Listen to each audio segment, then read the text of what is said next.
கர்த்தர் நல்லவர். கர்த்தருடைய பரிசுத்த நாமத்துக்கு மகிமை உண்டாகட்டும். நம்ம இந்த சிலுவை தியான கூட்டங்களிலே நாம் இப்போது கலந்து கொண்டிருக்கிறோம். கர்த்தர் நம்மை ஆசீர்வதித்து அவருடைய மகத்துவமான சத்தியங்களை நமக்கு வெளிப்படுத்தி கொண்டிருக்கிறார். கர்த்தருடைய பரிசுத்த நாமத்துக்கு மகிமை உண்டாகட்டும். நம்ம எல்லாரும் உற்சாகமாக இருக்கலாம்.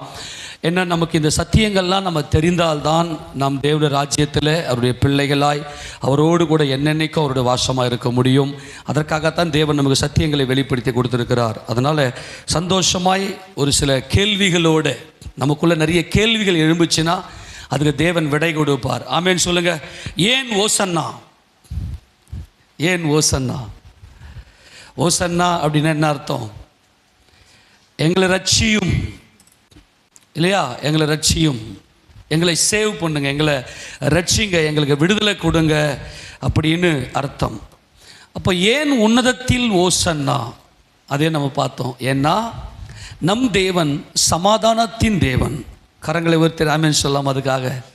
ஏன்னா மனுஷன் தேவனுடைய அன்பில் பூர்ணப்படுறதுக்கு முன்னாடியே அவன் பாவம் செய்துட்டு அவன் தேவனுக்கு சத்ருவாக போயிட்டான்.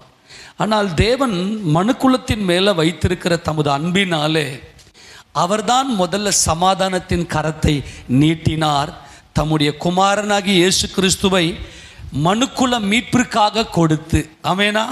முதலாவது அவருடைய பரிசுத்த நாமத்தை மகிமைப்படுத்தலாம். எடுத்து வாசிங்களேன் ஒரு வசனத்தை. ரோமருக்கு நிருபம் 15வது அதிகாரம் கடைசி வசனத்தை வாசிக்கலாமா? ரோமர் 15 கடைசி வசனம். சமாதானத்தின் தேவன், சமாதானத்தின் தேவன், அல்லேலூயா, உங்கள் அனைவரோடும் கூட இருப்பாராக. எத்தனை பேருக்கு ஆமென் சொல்ல முடியும்? அல்லேலூயா. நம்முடைய சமாதானத்தின் தேவன் நம்மோடு கூட இருக்கிறார். ஆமென். சமாதானத்தின் தேவன் உங்கள் அனைவரோடும் கூட இருப்பாராக. அவர் நம்மோடு கூட இருக்கிறார். எப்படி அவர் சமாதானத்தின் தேவன்? ஏன் அவர் சமாதானத்தின் தேவன் என்றால், நம்ம எல்லாரும் சத்துருக்களாய் போய்விட்டோம், தேவனை துக்கப்படுத்தி விட்டோம். தேவன் எப்படி இருக்கிறார்? தேவன் ஆவியா இருக்கிறார். ஆனால் ஆதாமே நீ யாருப்பா, நீ எங்கே இருக்கிறப்பா அப்படின்னு கேட்டதும் ஆதாம் என்ன சொல்லிட்டாரு? நான் நிர்வாணியா இருக்கிற ஆண்டவரேன்னு சொல்லிட்டாரு. நான் ஆண் ராஜாவா இருக்கிறேன். இந்த ஆண், இந்த பெண் என்பது அது மாம்சீகத்தை காண்பிக்கிறது. மாம்சீகம். ஆனால் ஏதேன் தோட்டத்தில் மனுஷன் பரிபூர்ணப்படுறதுக்கு முன்பதாகவே, கிறிஸ்து இயேசுவை தன் சொந்த இரட்சகராக ஏற்றுக்கொள்றதுக்கு முன்னதாகவே இந்த ஆதாம் என்ன செய்துட்டார்னா, நான் ராஜா அப்படின்ட்டான். ஆண் ராஜா, நான் பெண் ராஜா. கலாத்தியரில் நாம் வாசிக்கும் போது கிறிஸ்துவுக்குள்ள ஆண் என்றும் இல்லை, பெண் என்றும் இல்லை. அந்த வசனத்தை வாசிக்க பார்க்கலாம்.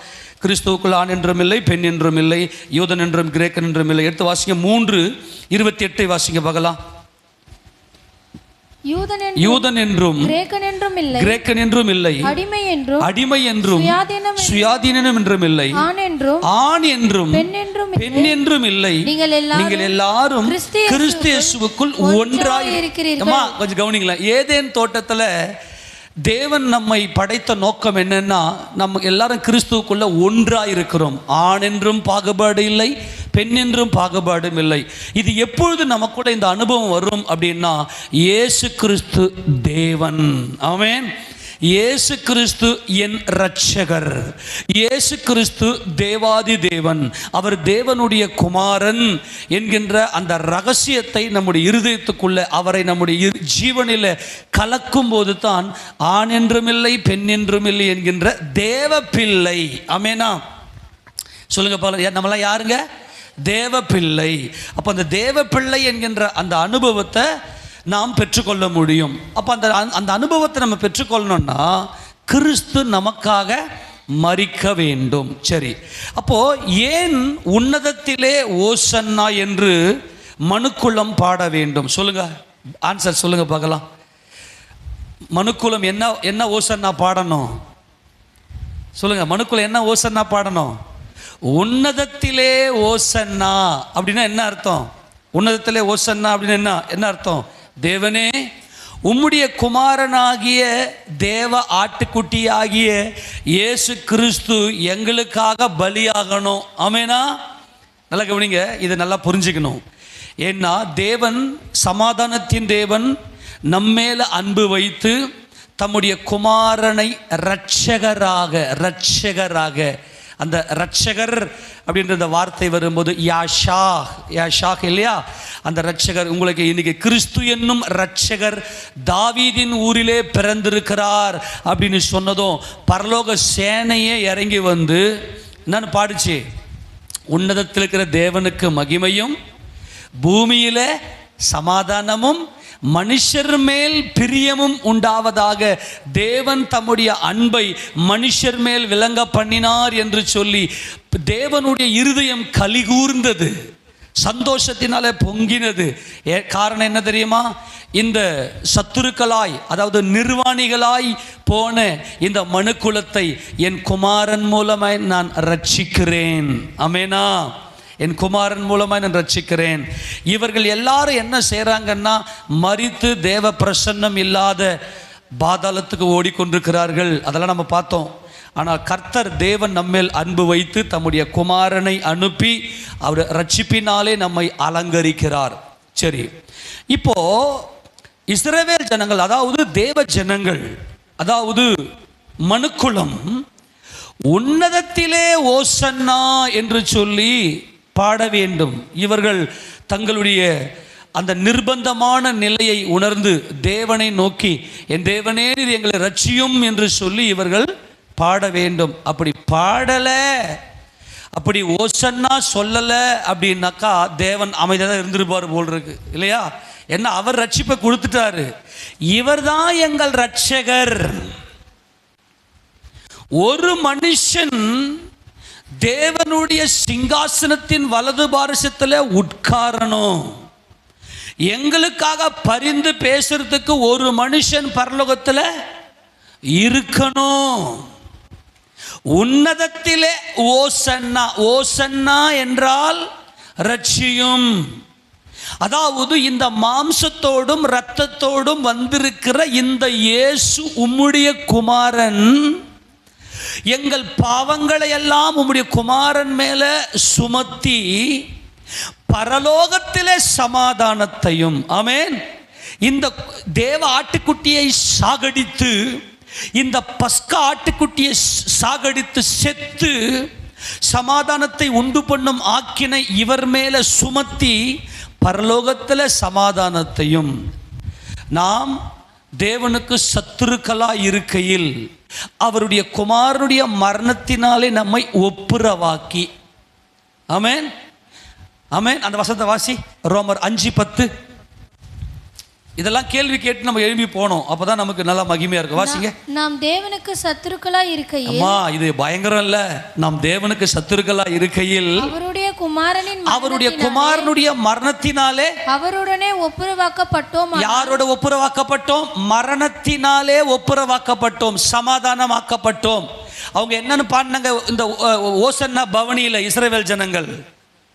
3 காரியம் இல்லையா? அதாவது வந்து நம்முடைய தாவீதினுடைய அந்த சிங்காசனத்தை ஆட்கொள்ளும்படியாய் வருகிற இஸ்ரவேலின் ராஜா ஸ்தோத்தரிக்கப்பட்டவர், இவரே சர்வத்துக்கும் ராஜா. பூமியிலே, அதாவது பரலோகத்தில் சமாதானமும் உன்னதத்தில் மகிமையும் உண்டாவதாக என்று ஆர்ப்பரித்தார்கள். பரலோகத்தில் சமாதானம் என்றால் இந்த ஆட்டுக்குட்டி, தேவ ஆட்டுக்குட்டி, இவர்தான் தேவ ஆட்டுக்குட்டி, தேவ சித்தம் செய்தவர், தேவனுடைய குமாரன், தேவனுடைய குமாரன். இவர் சாகட்டும், எங்களுக்கு பதிலாக இவரை பலியாக்கும் அப்படின்னு சொல்லி இந்த பண்டிகை பலியை கொண்டு போய் பலிபீடத்தின் கொம்புல கயிறு போட்டு கட்டினாங்க இஸ்ரவேல் ஜனங்கள். அதற்காக நாம் இஸ்ரவேல் ஜனங்களுக்கு கர்த்தரை ஸ்தோத்தரிக்கிறோம். நாம் தேவனுக்கு சத்துருக்களாக இருக்கையில் அவருடைய குமாரனுடைய மரணத்தினாலே நம்மை ஒப்புரவாக்கப்பட்டோமானால், ஒப்புரவாக்கப்பட்ட பின் அவருடைய ஜீவனாலே நாம் ரட்சிக்கப்படுவது அதிக நிச்சயம். அவருடைய ஜீவன் என்று சொல்லுவது பிதாவாகிய தேவனுடைய சிங்காசனத்தின் வலது பாரசத்தில் உட்கார்ந்திருப்பது. ஆமெனா. அப்போ ஒரு மனுஷன் ஆவியாயிருக்கிற தேவனே உங்க சிங்காசனத்தின் வலது பாரசத்தில் வந்து உட்காரட்டும், உன்னதத்திலே ரட்சிப்பு உண்டாகட்டும். ஏனென்றால் மனுஷரில் கண்டிராதவர், காணக்கூடாதவர் நம்முடைய தேவன். ஆமெனா. மனுஷன் பார்க்க முடியாது தேவனை, ஆனால் இந்த மனுஷன் உம்முடைய குமாரன். அல்லேலூயா. அப்ப இந்த மனுஷன் உம்முடைய சிங்காசனத்தின் வலது பார்சத்திலே உட்காரட்டும், உன்னதத்திலே மகிமை ஆக உன்னதத்திலே ஒரு ரட்சிப்பு உண்டாகட்டும், பூலோகத்திலே ஒரு ரட்சிப்பு உண்டாகும்படியாய் உம்முடைய குமாரனாக இயேசுவை அனுப்பி பூமியோடு சமாதானம் செய்து விட்டீர். ஆமெனா. இயேசு கிறிஸ்து பிறந்தாரே, அப்பவே தேவன் பூமியோடு சமாதானம் செய்து விட்டார். பூமியிலே சமாதானமும். ஆமெனா. தம்முடைய குமாரனையே அனுப்பி இந்த பூமியில மண்ணிலிருந்து உருவாக்கப்பட்ட மனுக்குலமாகிய நம்மோடு கூட தேவன் சமாதானத்தை செய்து விட்டார். ஆமெனா. இப்ப நாம எல்லாம் என்ன செய்யணும் அப்படின்னா, உன்னதத்திலே ஓசன்னா, உன்னதத்திலே ஒரு மனுஷன் ஜெயங்கொண்டவராய் உம்முடைய வலது பார்சத்தில் உட்காரட்டும் தேவனே என்று சொல்லி நாம் எல்லாம் ஜெபித்த அந்த ஜெபம், அன்றைக்கு இஸ்ரவேலர்கள் உன்னதத்திலே ஓசன்னா என்று ஆர்ப்பரித்தார்கள். அதாவது இவர்கள் இந்த பலி ஆட்டை கொண்டு போய் கயிறு கட்டி, கயிறு என்பது அன்பின் உடன்படிக்கை. ஒரு கயிறினுடைய சுபாவம் என்ன? கட்டி போட்டுரும் இல்லையா? ஒவ்வொன்றும் தானா சுயாதீனத்தில் இயங்குறது இல்லையா? ஆனால் கட்டி போட்டோம்னாக்கா அந்த கட்டுப்பாட்டுக்குள்ளே அது அடங்கி இருக்கும். அப்படியானால் இதை கயிறு கொண்டு, இந்த பலியை கயிறு கொண்டு எடுத்து போய் கட்டுங்க. ஆமெனா. அந்த வசந்த வாசி பார்க்கலாம். 118 சங்கீதம் 118 25 வசந்த வாசி. பண்டிகையின் பலி. கர்த்தாவே ரட்சியும், கர்த்தாவே காரியத்தை வாய்க்க பண்ணும். அதாவது send now prosperity. கர்த்தாவே எங்களை ரட்சியும். O Lord save me, save us, எங்களை ரட்சியும். send now prosperity. அதாவது கவனிங்க, என்ன ரட்சிக்க சொல்றாரு தெரியுங்களா? நாங்கள் நிர்வாணிகளாக இருக்கிறோம், ஆணாகவும் பெண்ணாகவும் இருக்கிறோம், நாங்கள் மகிமை அடைய வேண்டும், எங்களை மகிமை அடைய செய்யும். கர்த்தருடைய நாமத்தினாலே வருகிறவர் ஸ்தோத்திரிக்க. யாருடைய நாமத்தில் வருகிறவர் இவர்? நல்லா கவனிங்க, தேவனுடைய நாமத்தில் தேவனுடைய குமாரனாக இவர் வருகிறார். எங்களை ரட்சியும். கர்த்தாவே காரியத்தை வாய்க்க பண்ணும். அந்த பதத்துக்கு என்ன சரியான தமிழ் பதம் என்று சொன்னால், கர்த்தாவே எங்களை மறுரூபப்படுத்தும், எங்களை மகிமை அடைய செய்யும். பூமிக்குரிய கூடாரமாகிய இந்த கூடாரத்தை அழித்து தேவனால் கட்டப்பட்ட கைவேலை அல்லாத மாளிகையாகிய மறுரூப சரீரத்தை எங்களுக்கு தாரும், எங்களுக்கு செழிப்பை தாரும், எங்களுக்கு பிராஸ்பரிட்டியை தாரும், நாங்கள் மறுரூபம் அடைய வேண்டும் என்று சொல்லி இவர்கள் ஓசன்னா பாடுகிறார்கள். இந்த ஓசன்னாவுடைய நோக்கம் என்னவென்றால், நாங்கள் மறுரூபம் அடைய வேண்டும். ஆமென் சொல்லுங்க பார்க்கலாம். நாங்கள் தேவனுடைய பிள்ளைகளாய் வர வேண்டும். ஏன்னா தேவனுடைய பிள்ளைக்கு ஆண் என்றும் இல்லை, பெண் என்றும் இல்லை. புரிஞ்சு போச்சா? 25 கர்த்தாவே ரட்சியும், கர்த்தாவே காரியத்தை வாய்க்க பண்ணும் என்றால் எங்களை மறுரூப அடைய செய்யும். அதுக்கு என்ன தேவை? கர்த்தருடைய நாமத்தினாலே வருகிற இஸ்ரவேலின் ராஜா, தாவீதின் குமாரன், ஸ்தோத்தரிக்கப்பட்டவர். ஆமென். அவர் ஸ்தோத்தரிக்கப்பட்டார். அப்புறம் கர்த்தருடைய ஆலயத்திலிருந்து உங்களை கர்த்தருடைய ஆலயம்னா எது? மகிமையின் சரீரம். உங்கள் சரீரமே நான் தங்குகிற ஆலயம். நல்லா புரிஞ்சுக்கணும், உங்கள் சரீரமே நான் தங்குகிற ஆலயம். இது கர்த்தருடைய ஆலயம், பரிசுத்தமா இருக்கிறது என்று தேவன் சொன்னார். அப்படியானால் தொடர்ந்து வாசிக்கும் போது, கர்த்தர் நம்மை பிரகாசிப்பிக்கிற தேவனாய் இருக்கிறார். பிரகாசிப்பிக்கிற தேவன் அப்படின்னு என்ன அர்த்தம்? நம்மளை மறுரூபம் அடைய செய்கிற தேவனாய் இருக்கிறார். முழுக்க முழுக்க மறுரூபத்தை பத்தி தான் தேவன் இந்த பண்டிகையில கொடுக்கிறார். வாசிக்கும் போது, பண்டிகை பலியை கொண்டு போய் பலிபீடத்தின் கொம்புகளில் கயிறுகளால் கட்டுங்கள். கயிறுல என்ன பண்ணோம்? இந்த கயிறுகளால் கட்டிடுங்க. இந்த பலியை கொண்டு போய் கயிறுல கட்டுங்க தான் உன்னதத்தில் ஓசன்னா. புரிஞ்சு போச்சா? ஏன் உன்னதத்தில் ஓசன்னா? நாங்கள் பாவிகளாக இருக்கிறோம், நாங்கள் நிர்வாணிகளாக இருக்கிறோம். எங்களுடைய பாவங்களை சுமந்து தீர்க்கிற தேவ ஆட்டுக்குட்டி இந்த ஆட்டுக்குட்டி தான். இதுதான் பஸ்கா ஆட்டுக்குட்டி. இந்த பஸ்கா ஆட்டுக்குட்டி எங்களுக்காக பலியாக வேண்டும் என்று சொல்லி இஸ்ரவேல் ஜனங்கள்லாம் உன்னதத்திலே ஓசன்னான்னு சொன்னதுமே இந்த ஆட்டுக்குட்டி நேராக தேவாலயத்துக்கு போச்சு. ஆமென். அங்கே பக்கத்திலே ஏரோதுடைய அரண்மனை இருக்கும். தேவாலயத்தை ஒட்டின மாதிரி ஏரோதுடைய அரண்மனையில் மற்ற இஸ்ரவேல் ஜனம் நினச்சாங்க, இந்த ஏரோதை தள்ளிட்டு இந்த ஏரோதை ஆட்சியிலிருந்து கவிழ்த்து போட்டு இஸ்ரவேலுக்கு ராஜாவாக இவர் தான் வருவார் அப்படின்னு நிறைய பேர் நினச்சாங்க. ஆனால் உன்னதத்திலே ஓசன்னான்னு சொன்னதும் இந்த ஆட்டுக்குட்டி நேராக பலிபீடத்தின் கொம்பில் போட்டு கட்டிட்டாங்க. ஆமேன்னு சொல்லுங்க பார்க்கலாம். கயிறு போட்டு கட்டிட்டாங்க. கயிறு போட்டு கட்டினாங்க அப்படின்னு என்ன அர்த்தம்னா, அன்பின் மனுஷரை கட்டி இருக்கிற அன்பின் கயிறு. அன்பு என்பது ஒரு உடன்படிக்கைக்கு, ஒரு பிரமாணத்துக்கு உட்பட்டது தான் அன்பு இல்லையா? உறவுகளுக்கு உட்பட்டது. அம்மா என்ற உறவுக்கு ஒரு பிரமாணம் இருக்குது. அப்பா என்கின்ற உறவுக்கு ஒரு பிரமாணம் இருக்கிறது. மனைவி, பிள்ளைகள் எல்லாத்துக்கும் ஒரு பிரமாணம் இருக்குது. அன்பின் கயிறு. இந்த அன்பு நமக்குள் இருக்கும்னா உபத்திரவப்பட்டு தான் ஆகணும். உண்மையா இல்லையா? யோபுல சொல்லுவார் உபத்திரவத்தின் கயிறுன்னு சொல்லி. அன்பின் கயிறு ஓசியா புத்தகம் 11:4 அன்பின் கயிறு. அதே மாதிரி உபத்திரவத்தின் கயிறு என்று யோபு 36 நம்ம வாசிக்கிறோம். அப்போ என்ன நடக்குன்னா, இந்த ஆட்டுக்குட்டியை உபத்திரவப்படுத்தி ஆகணும்னு சொல்லி அன்பினாலே அவரை நோக்கி உன்னதத்திலே ஓசன்னா என்று தேவனை நோக்கி இவர்கள் அபயமிட்டார்கள். அந்த 2 வசனத்தை வாசிப்பாகலாம். ஓசியா, முதல்ல ஓசியா வாசிங்க. ஓசியா 11:4. ஓசியா 11:4 வாசி. மனுஷரை கட்டி இழுக்கிற அன்பின் கயிறுகளால் நான் அவர்களை இழுத்தேன். அப்போ அந்த கயிறு என்பது என்னது? அன்பு. ஆமெனா? அடுத்த வாசிங்க. யோபு 36:8. அவர்கள் விலங்குகள் போடப்பட்டு உபத்திரவத்தின் கயிறு. ஆமென். நல்லா கவனிங்க. உன்னதத்திலே ஓசன்னா அப்படின்னு சொன்னதும், தேவனே உங்க சித்தம் செய்து உம்முடைய பிள்ளைகளாகி எங்களை எல்லாம் மீட்கும்படியாய் உம்முடைய அன்பின் குமாரனை உபத்திரவப்படுத்தி எங்களுக்காக இவர் பலியாகட்டும்னு சொல்லி இவர்கள் அபயமிட்டதுதான் உன்னதத்திலே ஓசன்னா. ஏன்? லாசரு 4 நாள் கழித்து எழுப்பப்பட்டார். ஏன்னா இஸ்ரவேல் ஜனங்களுக்கு எல்லாருக்குமே தெரியும் மரித்தோரின் உயிர்த்தெழுதல். மரித்தோரின் உயிர்த்தெழுதல்ல நிர்வாணிகளாக இருக்கிற அத்தனை பேரை கணக்கு கொடுக்கணும். ஆமென்.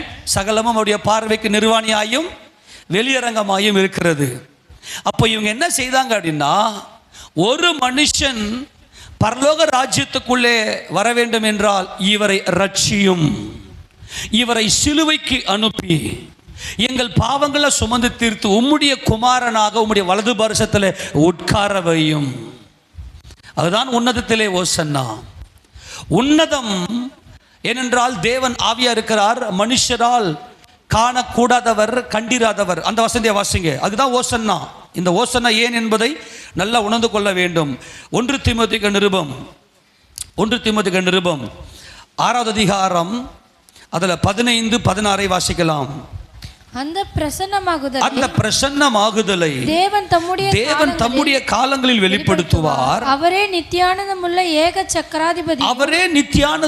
ஏக சக்கராதிபதியும் ராஜாதி ராஜாவும் கர்த்தாதி கர்த்தாவும் ஒருவராய் சாவாமை உள்ளவரும் சேரக்கூடாத ஒளியில் வாசம் பண்ணுகிறவரும் மனுஷரில் ஒருவரும் கண்டிராதவரும் காணக்கூடாதவருமாய் இருக்கிறவர்.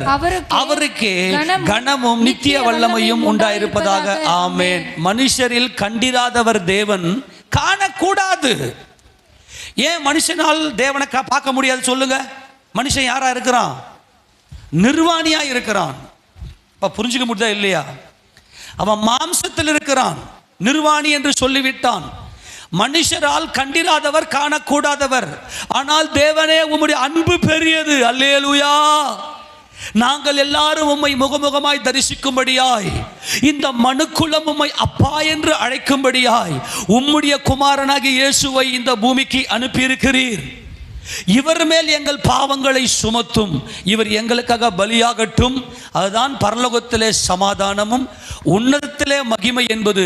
இந்த மனுஷனை உம்முடைய வலது பாரசத்திலே உட்கார வையும், எங்களுக்காக பரிந்து பேசட்டும். அதனால தான் ஸ்தேவான் அவர் காட்சியை பார்க்கும்போது ஸ்தேவான் எப்படி பார்க்குறாருன்னா, இதோ மகத்துவமானவரையும் அவருடைய வலது பக்கத்தில் மனுஷகுமாரன் நிற்கிறது நான் பார்க்கிறேன். அதுதான் உன்னதத்திலே மகிமை, அதுதான் உன்னதத்திலே ஓசன்னா. ஆமெனா. மனுஷரில் கண்டிராதவர், காணக்கூடாதவராக இந்த இயேசு ராஜா உம்முடைய குமாரன். ஆமென். லாசரு 4வது நாளில் உயிரோடு எழுப்பினீர். அந்த லாசரு அவர் மாம்ச சரீரத்திலே எழுந்திருக்கிறார். ஆனால் நாங்களும் மகிமை அடைய வேண்டும். ஆமென். நாங்கள் என்ன அடையணும்? மகிமை அடையணும், தேவ சாயலை அடைய வேண்டும். இயேசு கிறிஸ்து அதற்கு முன்பதாக தேவ சாயல் அடைந்து உம்முடைய வலது பார்சத்திலே உட்கார வேண்டும். பூமியிலே சமாதானம் என்று சொல்லி தம்முடைய குமாரனை அனுப்பி தேவன் கலிகூர்ந்தார். மகிழ்ச்சியாய் அவருடைய இருதயத்துக்குள்ளே ஒரு பரிபூர்ண சந்தோஷம் உடையவராய் அவர் நித்திய ஆனந்தம் உடைய ஏக சக்கராதிபதி. மனுஷன் பாவம் செய்து விட்ட போது கூட அவர் மனசுல மனிதன் மேல தாக்கத்தை ஏற்படுத்தவில்லை. ஆமேனா. அவர் நித்திய ஆனந்தம் உடையவர். நம்ம மேல என்னென்னைக்கு அவர் மனமகிழ்ச்சியா இருக்கிறவர். அதனால தான் தம்முடைய குமாரனை அனுப்பினார். ஆக இவர்கள் உன்னதத்திலே ஓசன்னான்னு சொன்னதும் இந்த ஆட்டுக்குட்டியை கொண்டு போய் சிலுவை என்கிற பலிபீடத்தினுடைய அந்த கொம்புகளில் போட்டு கட்டிட்டோம். ஆமேனா. எத்தனை சந்தோஷமா இருக்குது. ஆமேனா. அப்போ ஓசனா, உன்னதத்திலே ஓசனான்னு சொன்னதும் தேவன் மனுக்குலத்தின் பாவத்தை அவர் மேல் சுமத்தும்படியாக அவர் திட்டமும் தீர்மானமும் எடுத்து விட்டார். கர்த்தருடைய பரிசுத்த நாமத்திற்கு மகிமை உண்டாவதாக. இப்போ நல்லா கவனிக்கணும். மறுபடியும் கூட இந்த வசந்த வாசிங்க. ஏன்னா நம்ம அடுத்த பகுதிக்கு போகணும்னா இது நல்லா புரியணும். இப்போ நான் உங்களுக்கு கேள்வி கேட்க போகிறேன், நீங்கள் பதில் சொல்ல போகிறீங்க. எடுத்து வாசிக்க பார்க்கலாம். அதை 19ஆம் அதிகாரம் லூக்கா சுவிசேஷத்தின் புத்தகம் 19 அதிகாரத்தில் 36 வாசிங்க. அவர் போகையில் அவர்கள் தங்கள் வஸ்திரங்களை வழியிலே விரித்தார்கள். ஏன் வஸ்திரம் எதை குறிக்குது? அதிகாரத்தை குறிக்குது. யாருக்கு அதிகாரம் கொடுக்கப்படும்? நீதி உள்ளவர்களுக்கு. ஆமேனா. இப்போ இவங்க ஏன் வஸ்திரத்தை கழற்றி, தங்கள் மேல் வஸ்திரங்களை கழற்றி இயேசுராஜா பவனி வரும்போது அவருடைய பாதத்தில் போட்டாங்க அப்படின்னா, ஆண்டவரே நாங்கள் பாவிகளாய் இருக்கிறோம் என்று அறிக்கை செய்தார்கள். ஆமேன். நீதிமான் தான் வஸ்திரத்தை உடுத்தணும். நாங்கள் பாவிகளா இருக்கிறோம், இவர் மட்டுமே நீதிபரர். அல்லேலூயா. உம்முடைய குமாரனாகிய இயேசு கிறிஸ்து மட்டுமே நீதிபரர், இவர்தான் எங்கள் ராஜா என்று சொல்லி வஸ்திரங்களை விரித்தார்கள். அப்புறம் அவர் ஒலிவமலையின் அடிவாரத்துக்கு சமீபமாய் வருகையில் திரளான ஜனக்கூட்டமாகிய சீஷர் எல்லாரும் தங்கள் கண்ட சகல அற்புதங்களையும் குறித்து சந்தோஷப்பட்டு, இந்த அற்புதம் என்ன?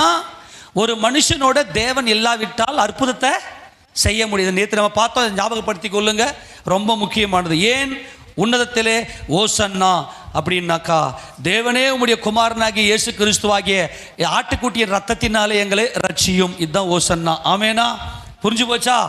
இவங்க என்ன செய்றாங்க? சந்தோஷப்பட்டு. அடுத்த வசனம் வாசிங்க பார்க்கலாம். கர்த்தருடைய நாமத்தினாலே வருகிறவர். இதுதான் முக்கியம். இவர் தேவனுடைய குமாரன். அல்லேலூயா.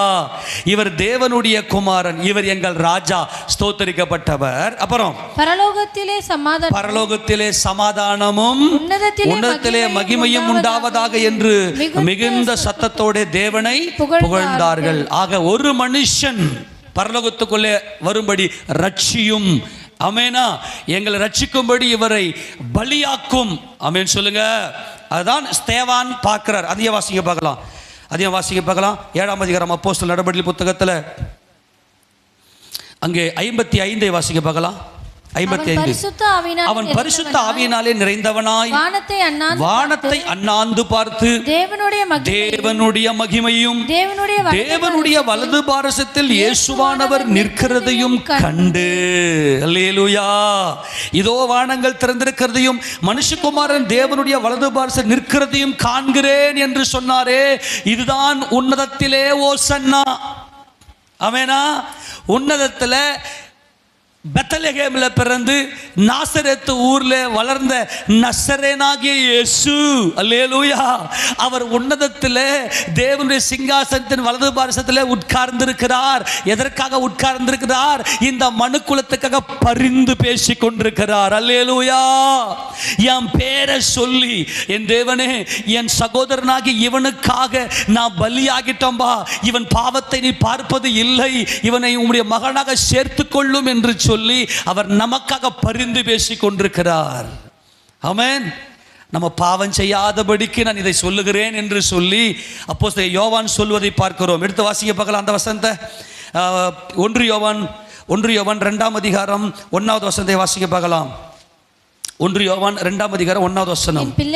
என் பிள்ளைகளே நீங்கள் பாவம் செய்யாதபடிக்கு இவைகளை உங்களுக்கு எழுதுகிறேன். ஒருவன் பாவம் செய்வானானால் நீதிபரராயிருக்கிற இயேசு கிறிஸ்து நமக்காக பிதாவினிடத்தில் பரிந்து பேசுகிறவராய் இருக்கிறார். அப்பா, அவர் நமக்காக பரிந்து பேசுகிறார். நம்ம எவ்வளவு பாவிகளா இருக்கிறோம் இல்லையா? நம்முடைய பாவத்தை எல்லாம் அவர் அறிந்திருக்கிறார். நம்முடைய கர்த்தராகிய இயேசு கிறிஸ்து என்ன செய்றாரு? நமக்காக பரிந்து பேசுகிறார். ஏனென்றால் அடுத்த வசனத்தோட அவர் நம்முடைய பாவங்களை நிவர்த்தி செய்கிற கிருபாதார பலி. அவர் நம்முடைய பாவத்தை நிவர்த்தி செஞ்சுட்டாரா இல்லையா? அதனால தான் சொல்றாரு, மறுபடியும் நீங்க பாவம் செஞ்சீங்கன்னா மறுபடியும் போய் பிதா கிட்ட பேசும்போது அது ஏசப்பாவுக்கு எவ்வளோ மன சஞ்சலமா இருக்கும் இல்லை? அப்பா அப்பா, ஒரு முறை தான் உனக்காக பரிந்து பேசி உனக்கு பரிசுத்தாவின் அபிஷேகத்தை பெற்று கொடுத்திருக்கிறாரே, மறுபடியும் நீங்கள் பாவம் செஞ்சீங்கன்னா அது ஆண்டவருக்கு எவ்வளோ ஒரு மன துக்கத்தை கொடுக்கும். ஆனாலும் அவர் பரிந்து பேசுகிறார் நமக்காக. அல்லேலூயா. அவர் நம்முடைய பாவங்களை நிவர்த்தி செய்கிற கிருபாதார பலி. அவரே நம்முடைய பாவங்களை மாத்திரம் அல்ல, சர்வலோகத்தின் பாவங்களையும் நிவர்த்தி செய்கிற பலியார். கிருபாதார பலி என்றால் அவர் செய்த தப்புக்காக பாவத்துக்காக பலியாகவில்லை, நம்முடைய பாவங்களுக்காக அவர் பலியானார் என்பது கிருபாதார பலி. ஆமேனா? இதெல்லாம் புரிஞ்சுக்கணும். கிருபாதார பலி, இந்த ஓசன்னாவில் இந்த கிருபாதார பலி அடங்குகிறது. எங்களுக்கு பதிலாக இவரை பலியாக்கும். ஆக உன்னதத்திலே ஓசன்னா என்று சொல்லுவது இந்த மனிதன் தேவனுடைய குமாரன், இந்த இயேசு கிறிஸ்து, நசரேனாகிய இந்த இயேசு கிறிஸ்து தேவனுடைய குமாரன். இதை நல்லா புரிந்து கொள்ள வேண்டும். ஆக உன்னதத்திலே ஓசன்னா என்று சொன்னால் இயேசு கிறிஸ்துவே ராஜாதி ராஜா, தேவனுடைய குமாரன் என்று அர்த்தம். ஆமேனா? எல்லாருக்கும் புரிஞ்சு போச்சா? சரி, அப்ப ஏன் ஓசன்னா என்று நாம் பார்த்தோம். இப்ப நல்லா கவனிங்க. ஏன் கர்த்தர் எருசலேமில் அவர் பவனி வர வேண்டும்? ஏன் கர்த்தர் எருசலேமில் அவர் சாக வேண்டும்? சரி, ஏன் ஓசன்னா சொல்லுங்க? ஏன் ஓசன்னா? தேவனுடைய குமாரனாகிய இயேசு கிறிஸ்து என் பாவங்களுக்காக மரிக்க வேண்டும். எல்லாம் மறுபடியும் சொல்லுங்க. தேவனுடைய குமாரனாகிய இயேசு கிறிஸ்து, ஓப்பனா சொன்னா, தேவனே உம்முடைய குமாரனாகிய இயேசு கிறிஸ்து எனக்காக மரிக்க வேண்டும். அதான் ஓசன்னா. ஆமெனா? என்ன? உம்முடைய குமாரன் தான், உம்முடைய குமாரன். உன்னதத்திலே ஓசன்னா என்றால் உம்முடைய குமாரன் தான் ராஜாதி ராஜா, சர்வத்துக்கும் ராஜாதி ராஜா. அவர் தான் உம்முடைய சிங்காசனத்தின் வலது பாரசத்தில் உட்காருகிறவர். அவருக்கு மட்டுமே அந்த தகுதி உண்டு. ஓகே, இது புரிஞ்சு வச்சா? சரி, ஏன் அவர் எருசலேமிலே அவர் சாக வேண்டும்? கர்த்தராகிய இயேசு கிறிஸ்து ஏன் எருசலேமிலே சாக வேண்டும்? இந்த குருத்தோலை ஞாயிறு என்று சொல்லி எல்லாரும் அனுசரிக்கிறதுக்கு என்ன காரணம் அப்படின்னா, அவர் எருசலேமில் ஒரு ஞாயிற்றுக்கிழமை உள்ளே என்ட்ராக கர்த்தராகிய இயேசு கிறிஸ்து மனிதனாக உள்ள என்ட்ராகி அவர் மகிமை அடைந்தவராய் மறு ஞாயிற்றுக்கிழமை உயிரோடு எழுந்திருக்கிறார்.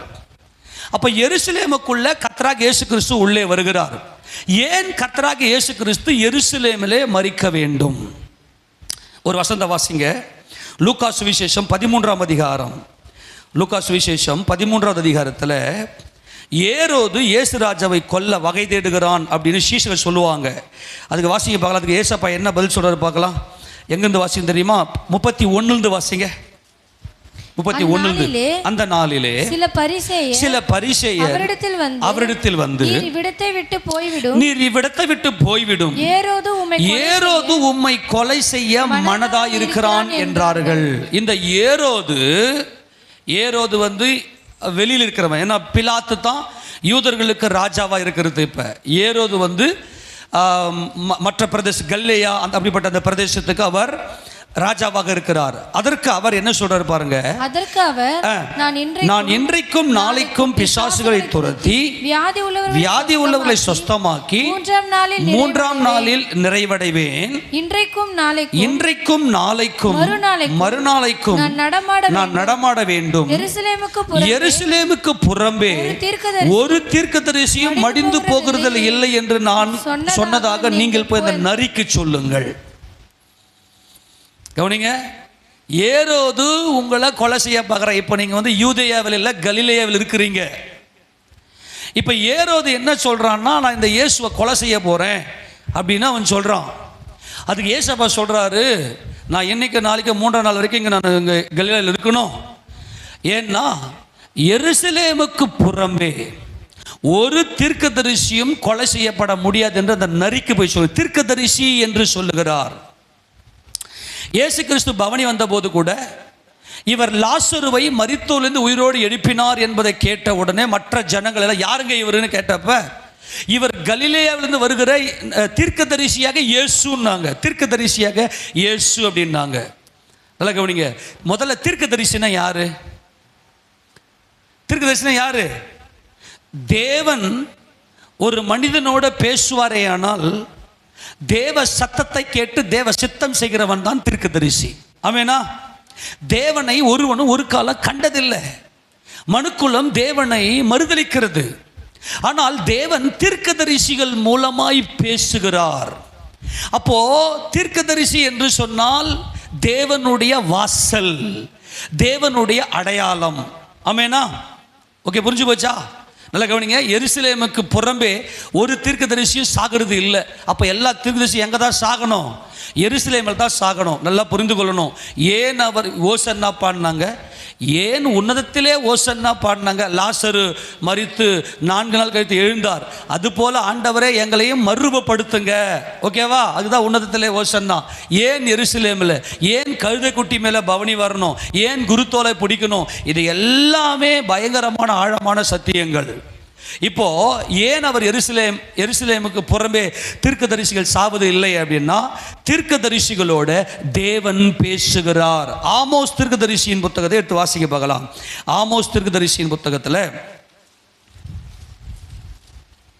அதில் 3வது அதிகாரம், ஆமோஸ் தீர்க்கதரிசி புத்தகம் 3வது அதிகாரத்தில் 6லிருந்து வாசிக்க பார்க்கலாம். ஊரில் எக்காலம் ஊதினால் ஜனங்கள் கலங்காதிருப்பார்களோ? கர்த்தருடைய செயல் இல்லாமல் ஊரில் தீங்கு உண்டாகும். ஏன்னா மனுஷங்க அத்தனை பேருமே யாரா இருக்கிறாங்க?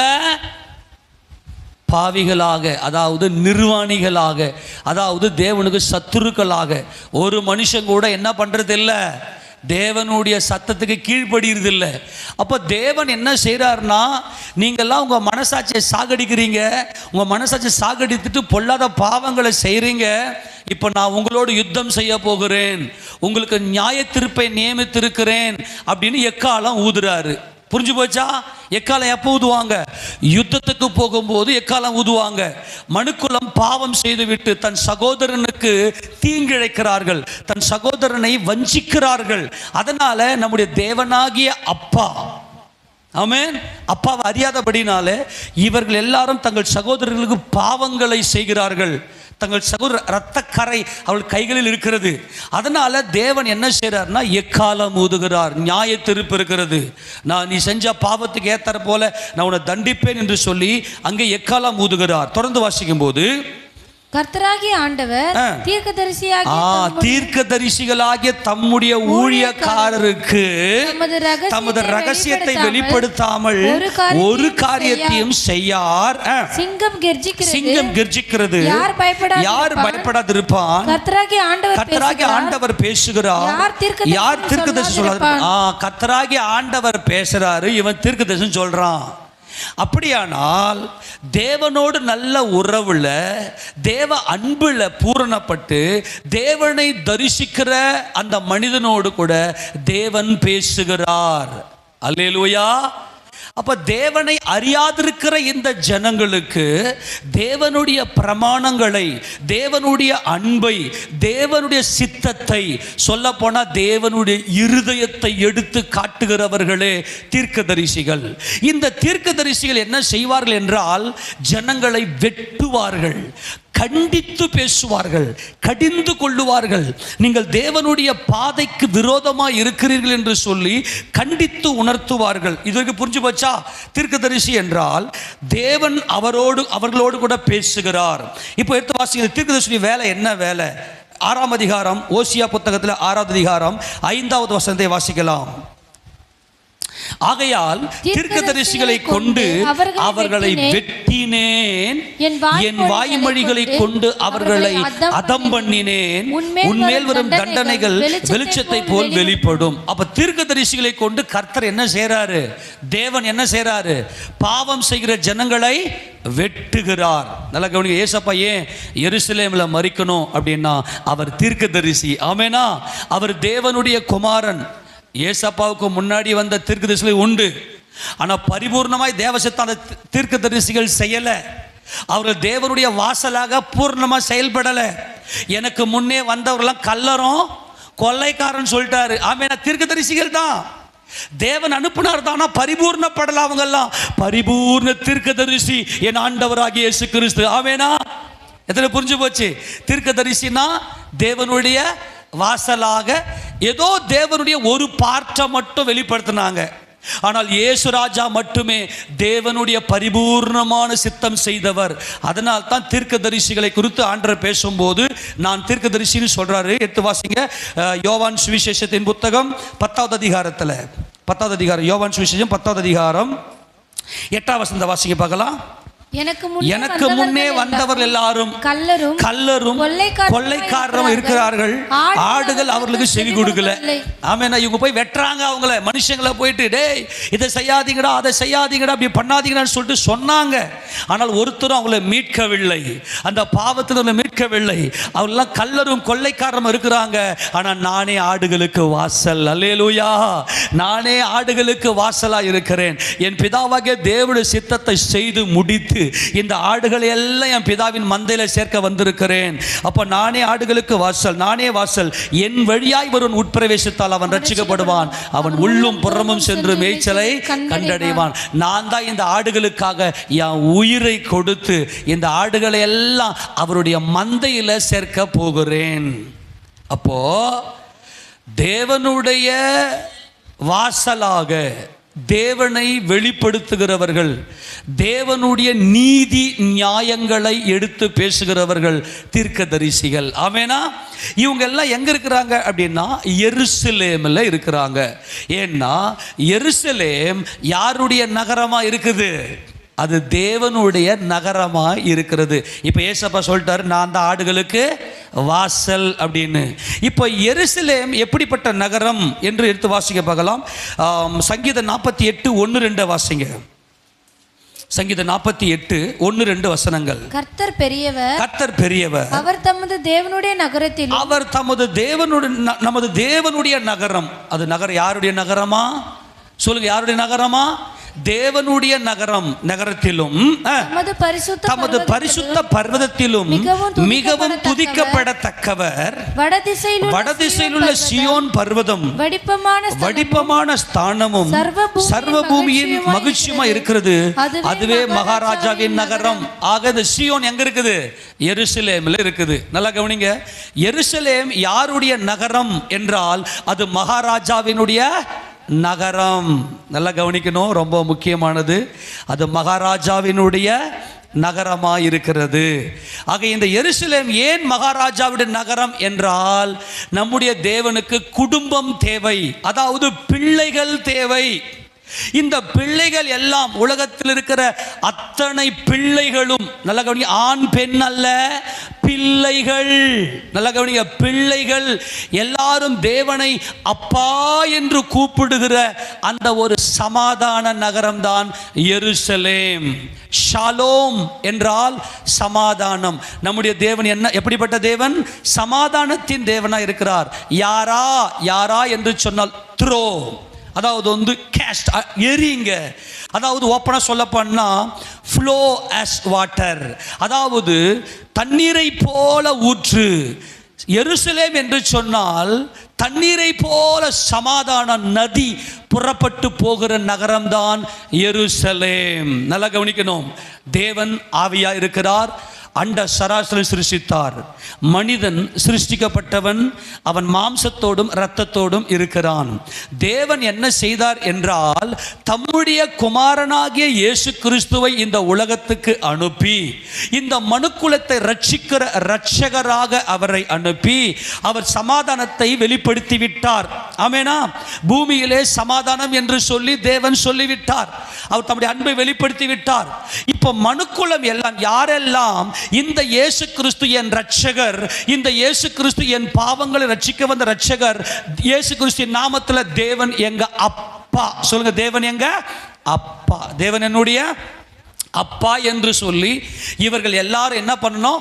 ஒத்துக்கொள்ள வேண்டும். அப்போ இந்த சமாதானம் இயேசு கிறிஸ்துவின் நாமத்தில் தேவன் எங்க அப்பா அப்படின்னு சொல்றவங்க எல்லாருமே எருசலேம் வாசிகள். ஏன்னா தேவனோடு சமாதானம் பெற்று விட்டார்கள். ஆமெனா? தேவன் என்ன பெற்று விட்டாங்க? சமாதானம் பெற்று விட்டார்கள். தண்ணீரை போல சமாதானத்தை ஊற்றி அவங்க இதயத்துக்குள்ளிருந்து தேவனை துதிக்கிற துதி, அந்த சமாதான நதி உள்ளே வரும். ஏனென்றால் இந்த எருசலேமில் இருக்கிறவர்கள் ஆண் என்றும் இல்லை, பெண் என்றும் இல்லை, இசைவினைப்பாய் கட்டப்பட்டவர்கள். இசைவினைப்பாய், எல்லாருக்கும் ஒரு மனம், ஒரே மனம். அதுதான் நம்முடைய தேவனாகிய கர்த்தருடைய நகரம். ஏன்னா எல்லா நகர சிட்டிலையுமே ஒரு ஸ்பிரிட் வேலை செய்யும். நான் சொல்றது புரியுதா? இப்போ சென்னை அப்படின்னாவே சென்னை நகரத்துக்குன்னு ஒரு ஸ்பிரிட் இருக்கு. பாபேலுக்குன்னு ஒரு ஸ்பிரிட் இருக்கு. அதே மாதிரி இப்போ பார்த்தீங்கன்னா வாஷிங்டன் ஒரு ஸ்பிரிட் இருக்கும். எல்லாத்தையும் ஒரு அந்த ஆவிகள் வேலை செய்யும். எருசலேம் என்று சொன்னால் பரிசுத்த ஆவியானவர் நம்முடைய இருதயத்தில் ஜீவ நதியாய் ஊற்றப்பட்டு ஓடுகிற ஒரு மகிமை நகரம் தான் எருசலேம். எடுத்து வாசிங்க பார்க்கலாம். 122ஆம் சங்கீதத்தில் அது இசை வினைப்பு. எல்லாரும் இருதயத்துக்குள்ளும் தேவனை அப்பா என்று சொல்லுகிற இசை வினைப்பு. 2-3 வசனத்தை வாசிங்க பார்க்கலாம். எருசலேமே நகரமாய் இல்லமா 2-3 வாசிங்களேன். எருசலேமே உன் வாசல்களில் எங்கள் கால்கள் நிற்கலாயிற்று. எருசலேம் இசைவினைப்பான நகரமாய் கட்டப்பட்டு. ஆக எருசலேம் எப்படி கட்டப்பட்டுக்குதுன்னா இசைவினைப்பு. இசைவினைப்பு என்னன்னா ஒன்றோடு ஒன்று இசைந்து தேவன் கிறிஸ்துவுக்குள். நல்லா கவனிங்க, இந்த எருசலேம் எப்படிப்பட்டது?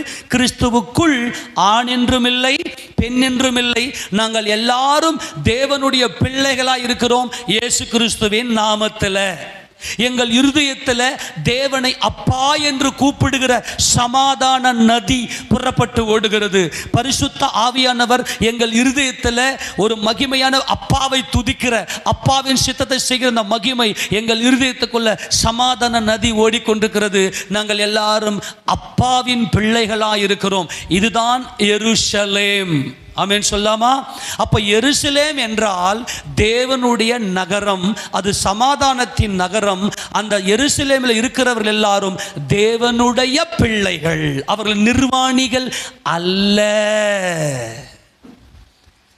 அவர்கள் ஆணோ அல்ல, பெண்ணோ அல்ல, தேவனை அப்பா என்று கூப்பிடுகிற சமாதானத்தின் பிள்ளைகள்.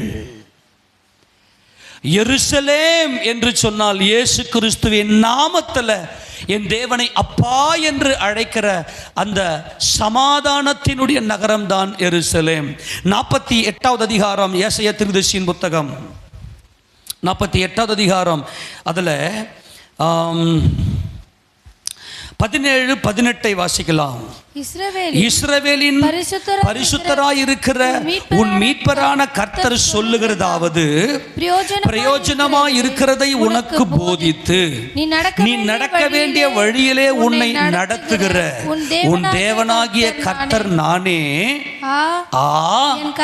என் கற்பனைகளை கவனித்தாயானால் நலமாயிருக்கும்.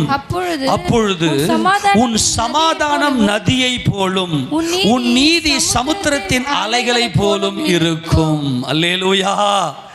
எருசலேம்ல இருக்கிறவர்கள் எல்லாரும் பிள்ளைகள். சொல்லுங்க, எருசலேம் யாருங்க? பிள்ளைகள். எருசலேம்ல இருக்கிறவர்களாம் தீர்க்கதரிசிகள். ஆமென். ஏன்னா தேவன் அவர்களோட பேசுகிறார். அப்பாவோட பேசாத பிள்ளை உண்டா? அப்ப எருசலேமில் இருக்கிறவர்கள் எல்லாருமே தேவனுடைய பிள்ளைகளாக இருக்கிறார்கள். இப்ப பழைய ஏற்பாட்டு காலத்தில், பழைய ஏற்பாட்டு காலம் நிழலானது. பழைய ஏற்பாட்டு காலம் ஒரு ஒரு ஒரு நிழலாட்டமாக கிறிஸ்துவினுடைய இந்த பரிபூர்ணத்துக்கு நிழலாட்டமாக இருக்கிறது. புதிய ஏற்பாடு நிஜமாக இருக்கிறது. இந்த எருசலேம் என்கின்ற எழுத்தின்படியேயான இந்த நகரத்தில் இருக்கிற ஜனங்களை எல்லாம் தேவனுடைய பிள்ளைகளாய் மாற்றப்பட வேண்டுமே ஆனால் அவர்களுக்காக ஒரு ஆட்டுக்குட்டி மரிக்கப்பட வேண்டும். ஆமெனா? சரி, முதல்ல இந்த எருசலேம் எதனுடைய தலைநகரம்? சொல்லுங்க, எதனுடைய தலைநகரம்? இஸ்ரவேலின் தலைநகரம். இஸ்ரவேல் அப்படின்னா என்ன அர்த்தம் சொல்லுங்க பார்க்கலாம். இஸ்ரவேல் அப்படின்னாவே தேவனுடைய இளவரசன், ரூல் அஸ் காட். அதாவது நீங்க தேவனை போல ரூல் பண்றவங்க, ஆட்சி தேவனை போல ஆட்சி செய்யறவங்களாம் இஸ்ரவேல் அப்படின்னு சொன்னா தேவனுடைய இளவரசன். அப்போ ஆட்சி செய்யணும்னா பிரமாணங்கள் இருக்க வேண்டும் இல்லையா, சட்டத்திட்டம் இருக்கணும். தேவனுடைய நியாய பிரமாணம் அவருடைய இருதயத்தில் இருக்கிறது. தேவனுடைய நியாய பிரமாணத்தை தேவன் யாருக்கு கொடுத்தார் அப்படின்னா இஸ்ரவேல் ஜனங்களுக்கு தம்முடைய கையிலே நியாயப்பிரமாணத்தை கொடுத்தார். ஏனென்றால் தேவன் நீதி உள்ளவர். ஆமெனா, நல்லா புரிஞ்சு, தேவன் நீதி உள்ளவர். அவர்களுக்கு அவருடைய பிரமாணங்களை தேவன் கொடுத்திருக்கிறார். இந்த பிரமாணத்தின்படி, நியாயப்பிரமாணத்தின்படி, மறுபடியும் அந்த 18 வசனத்தை வாசிங்க. என் கற்பனைகளை கவனித்தாயானால் நலமாயிருக்கும், அப்பொழுது உன் சமாதானம் நதியை போலும், உன் நீதி சமுத்திரத்தின் அலைகளை போலும் இருக்கும். அப்போ உன் மனசுக்குள்ள ஒரு தெய்வீக சமாதானம் எப்பொழுதுமே பெருக்கெடுத்து ஓடிக்கொண்டு இருக்கும். ஆக எருசலேமில் இருக்கக்கூடியவங்க எல்லாம் பிரமாணங்களை, தேவனுடைய வார்த்தைகளை, ஏன்னா தேவன் அவர்களோடு பேசுகிறார், தேவனுடைய வார்த்தைக்கு அப்படியே கீழ்ப்படுகிற தேவனுடைய பிள்ளைகள், அதாவது அவர்கள் தேவனுடைய தீர்க்கதரிசிகள். அப்போ அவங்க தேவனுடைய பிள்ளைகளாக மாறி அவர்கள் இருதயத்துக்குள்ள தேவனை அப்பா என்று கூப்பிடுகிற அந்த ஒரு மகிமை அவர்களுக்குள்ளே வரணும் அப்படின்னா அவர்கள் பிரமாணத்துக்கு அவர்கள் கீழ்ப்படிய வேண்டும். இந்த உலகத்தில் எத்தனையோ ஜனக்கூட்டங்கள் இருக்கிறது. ஆனால் நம்முடைய ஆண்டவர் இஸ்ரவேலுக்கு மாத்திரம்தான் தம்முடைய பிரமாணங்களை எழுதி கொடுத்தார். 147ஆம் சங்கீதம் வாசிக்க பார்க்கலாம். 147வது சங்கீதம், அதில் 19-20 வசனத்தை வாசிக்க பார்க்கலாம். 19-20. யாக்கோபுக்கு தம்முடைய வசனங்களையும் இஸ்ரவேலுக்கு தமது பிரமாணங்களையும் தமது நியாயங்களையும் அறிவிக்கிறார். நல்லா கவனிக்கணும், தேவன் யார் கூட பேசுறார்? இஸ்ரவேலோடு பேசுகிறார்.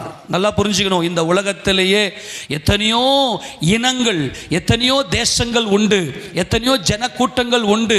ஆனால் தேவன் யாரோடு பேசுகிறார்? யாருக்கு தம்முடைய சட்டங்கள், தம்முடைய நீதியை கொடுக்கிறார் என்றால் இஸ்ரவேலுக்கு மாத்திரமே. 20 வசனத்தை வாசிங்க. அவர் வேற எந்த ஜாதிக்கும் அப்படி செய்யல, வேற யாரு கையிலும் பைபிள் கொடுக்கல. நம்ம எல்லாரும் இஸ்ரவேலர்கள். அல்லேலூயா. வேற எந்த ஜாதிக்கும் பைபிளை கையில கொடுத்து அவர்களோடு பேசல. அவர் வார்த்தையா இருக்கிற தேவன். அவர் சொல்லுங்க, தொடர்ந்து வாசி. அவருடைய நியாயங்களை அறியாமற், எல்லாரும் அவருடைய நியாயங்களை அறியல. அவருடைய நியாயம் என்ன? அவர் அப்பா, அவருடைய சாயல்ல படைக்கப்பட்டவர்கள் நாங்கள் எல்லாரும் சகோதரர்களாய் இருக்கிறோம், சகோதரிகளாய் இருக்கிறோம் என்கின்ற அந்த நீதி நியாயத்துக்கு உட்பட்டு தன் சகோதரனுக்காக பலியாகிற அன்பு அவர்களுக்குள்ளே இருக்க வேண்டும். ஆமென் சொல்லுங்க. இப்போ கிறிஸ்து இந்த உலகத்தில் பலியானாதான், தேவனுடைய குமாரன் இந்த பூமியில வெளிப்பட்டு பலியானாத்தான் அவர் இயேசுவின் நாமத்தில் தேவனை அப்பா என்று விசுவாசிக்க முடியும். இந்த பிரமாணத்தை தான் தேவன் இஸ்ரவேலுக்கு கொடுத்தார். இப்போ நியாய பிரமாணத்தை நீங்கள் பார்த்தீங்கன்னா, முதலாவது பார்த்தீங்கன்னாக்கா நீதி சட்டம். அதுதான் பார்த்தீங்கன்னா 3 பங்காக பிரிப்பாங்க. நியாயப்பிரமாணத்தை 3 பாட்டாக பிரிப்பாங்க.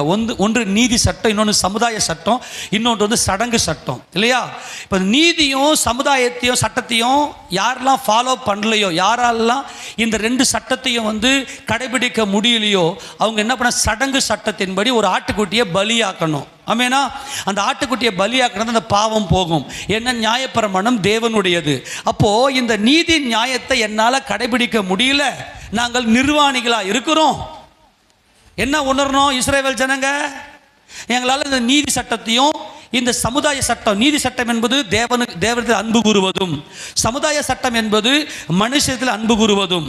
ஆக இது 2த்தையும் கீழ்ப்படிய முடியலன்னா அதுக்கு ஒரு ஆட்டை பலியாக்கு என்கின்ற ஒரு சட்டத்தை, பிரமாணத்தை இஸ்ரவேலுக்கு கொடுத்தார். அப்பதான் நீ எருசலேமிலே குடியிருந்து தேவனுடைய பிள்ளையாக மாற முடியும்.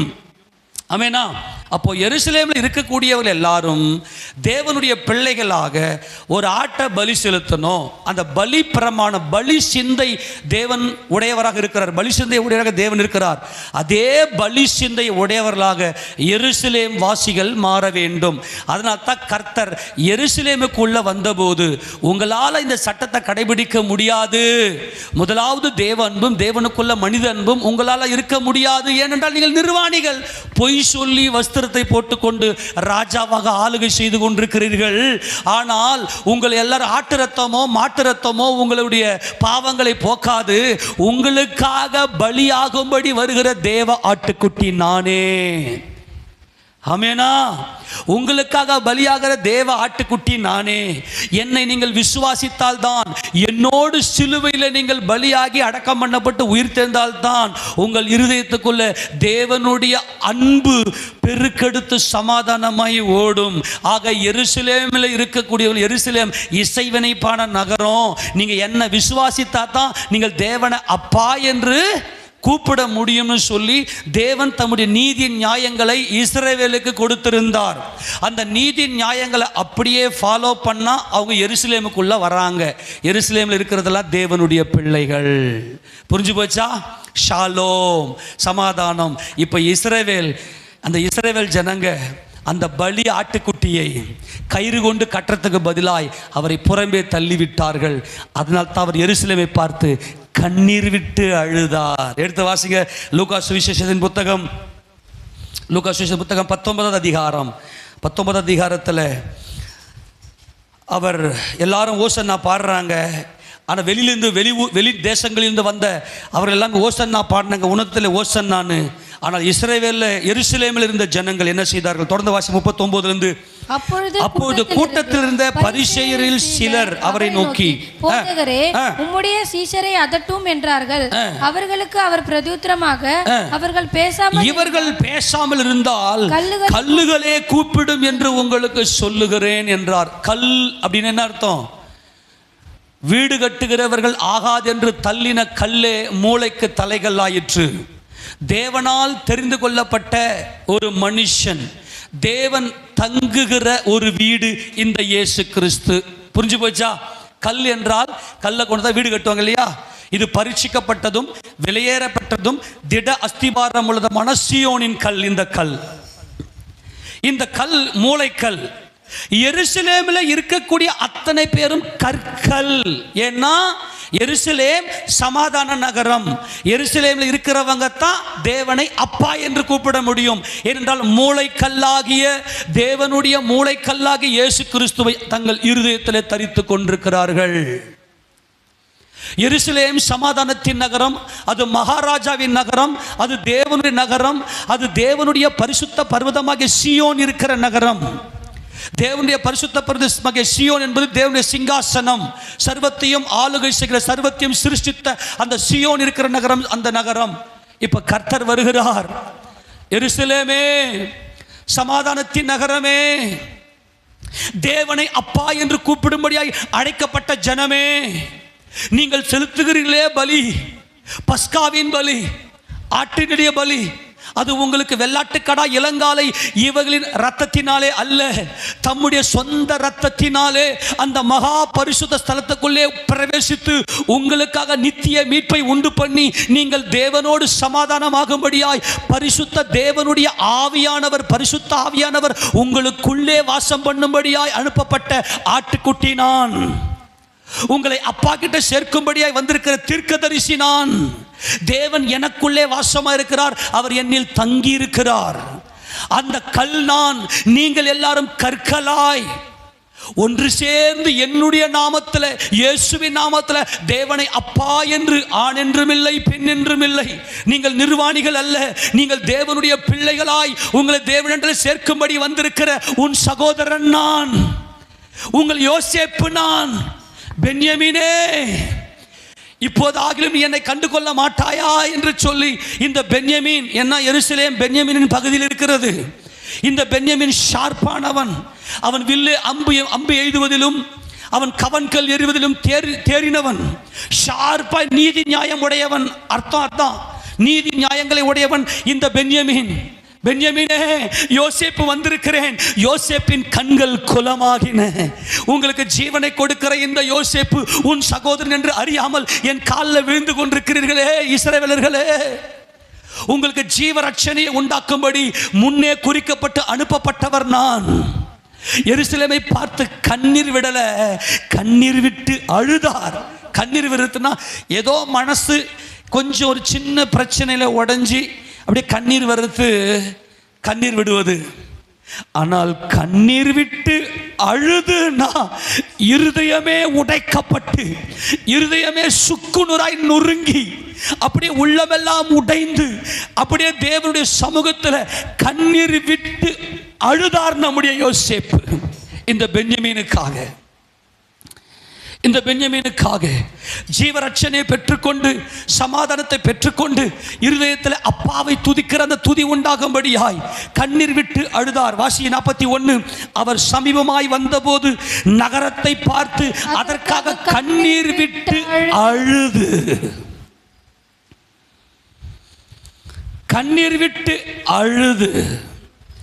எருசலேமில் ஒவ்வொரு தீர்க்கதரிசியும் எருசலேமில் தான் சாகணும். கவனி, ஒவ்வொரு தீர்க்கதரிசியும் எருசலேமில் தான் சாகணும். ஏன்னா இந்த எருசலேமில் இருக்கக்கூடிய ஜனங்கள் தேவனை அறியவில்லை. ஏன்னா குமாரன் இல்லாமல் எதுவும் இல்லை, தேவனுடைய குமாரனுடைய பலி இல்லாமல் எதுவும் இல்லை. அப்ப எருசலேமில் இருக்கக்கூடிய ஜனங்களை எல்லாம் தேவன் பேசி அப்பாவை ஆராதிங்க, நீங்க பண்றது பாவம்னு போய் சொல்லுவாங்க, அப்பாவின் அன்புக்குள்ள வாங்கன்னுவாங்க. இந்த எருசலேமில் இருக்கிற நகரவாசிகள்லாம் இவங்களை கல் அடிச்சு சாவடிப்பாங்க. ஏன்னா அது சமாதானத்தின் நகரம். எருசலேமில் இருக்கிற தீர்க்கதரிசிகள்லாம் எருசலேமுக்குள்ள வந்து இயேசு கிறிஸ்துவின் நாமத்தில் நமக்காக தேவன் மாம்சத்தில் வந்து பலியாகணும். அந்த பலி ஆட்டுக்குட்டி இயேசு கிறிஸ்து, அவரோடு கூட நீங்க சிலுவையில் சாகணும், நீங்கள் நிர்வாணிகள் அப்படின்னு அப்பாவுடைய அன்பை எருசலேமில் இருக்கிற ஜனங்களுக்கு அப்பா தேவன் தீர்க்கதரிசிகள் மூலமாய் பேசுவார். ஆனால் ஒருத்தனும் எல்லாருமே நிர்வாணியா இருக்கிறான். எல்லாருமே எப்படி இருக்கிறான்? எல்லாருமே நிர்வாணியா இருக்கிறான். நான் ராஜான்றான். நீ ராஜா இல்ல, தேவனால் ஏற்படுத்தப்பட்ட ஒரு ராஜா உண்டு. அவர் தேவனால் நியமித்த ஒரு ராஜா உண்டு. அவருடைய பலியினால தான் நீங்க தேவனிடத்தில் சமாதானம் பெற முடியும் அப்படின்னு போய் எருசலேமில் இருக்கக்கூடிய எல்லாருமே போயிட்டு அப்பாவை தேடுங்க, பிரமாணத்துக்கு உட்படுங்க, நீங்கள் இஸ்ரவேலர்கள், நீங்கள் ஆளுகை செய்வதற்காக அழைக்கப்பட்டவர்கள், வேறு எந்த ஜாதிக்கு இதை சொல்லலை, எருசலேம் வாசிகளுக்கு சொல்லுவாங்க. ஏன்னா எருசலேம் சமாதானத்தின் நகரம். அப்போ கிறிஸ்து இயேசுவோடு இவர்கள் சாகணும். நீங்கள் நிர்வாணிகள். ஆமாண்டவரே, நாங்கள் நிர்வாணிகள். உன்னதத்திலே ஓசன்னா. இந்த லாசரு 4வது நாள் எழுந்ததை போல ஒரு நாள் எல்லாரையும் உயிரோடு எழுப்பி நியாயந்திருப்பீர். அன்றைக்கு நாங்கள் என்ன கணக்கு கொடுப்போம்? எங்களையும் உம்முடைய குமாரனாகிய இயேசு கிறிஸ்துவை போல மகிமைப்படுத்தும் என்று சொல்லி உன்னதத்திலே ஓசன்னா என்று பாட வேண்டும். அப்ப எருசலேமுக்கு புறம்பே ஒரு தீர்க்கதரிசியும் சாவது இல்லை. ஏன்னா தீர்க்கதரிசி என்றால் தேவனுடைய வாசலாய் தேவனுடைய வார்த்தையை, அப்பாவுடைய பிரமாணங்களை சொல்லுகிற சகோதரர்கள் தீர்க்கதரிசிகள். அப்படியானால் நிர்வாணிகளாய் இருக்கிறவர்கள் கல்லடித்து சாகடிப்பார்கள். தங்களை தாழ்த்தினவர்கள் ஒப்பு கொடுத்து கிறிஸ்துவோடு சிலுவையிலே பலியாவார்கள். ஆமெனா? உங்களுக்காக பலியாகி உங்களை அப்பா கிட்ட சேர்க்கும்படி வந்திருக்கிற பலி ஆட்டுக்குட்டி நான். என்ன, எருசலேம் அப்பாவோடு சமாதானம் பெற வேண்டும். ஆனால் எருசலேமே, நான் வருகிற இந்த காலத்தை நீ அறியாமல் போனாயே. வேதத்தை ஆராய்ந்து பார்த்தாய், ஆனால் அதுக்கு உள்ளே சொல்லப்பட்டுகிற வார்த்தையானவர் நான் தான், உனக்காக பலியாக கூடியவர் நான் தான் என்பதை நீ அறியாமல் போனாயே என்று சொல்லி அந்த சமாதானத்தின் நகரத்துக்காக பார்த்து கண்ணீர் விட்டு அழுதார். அவரை இரட்சகராக ஏற்றுக்கொள்ளவில்லை. ஆனால் இன்றைக்கு நாம் எல்லாரும் கண்ணீரோடும் வேண்டுதலோடும் விண்ணப்பத்தோடும் உன்னதத்திலே ஓசன்னா என்று அழைக்கப்பட்ட சபை எருசலேம். ஆமெனா.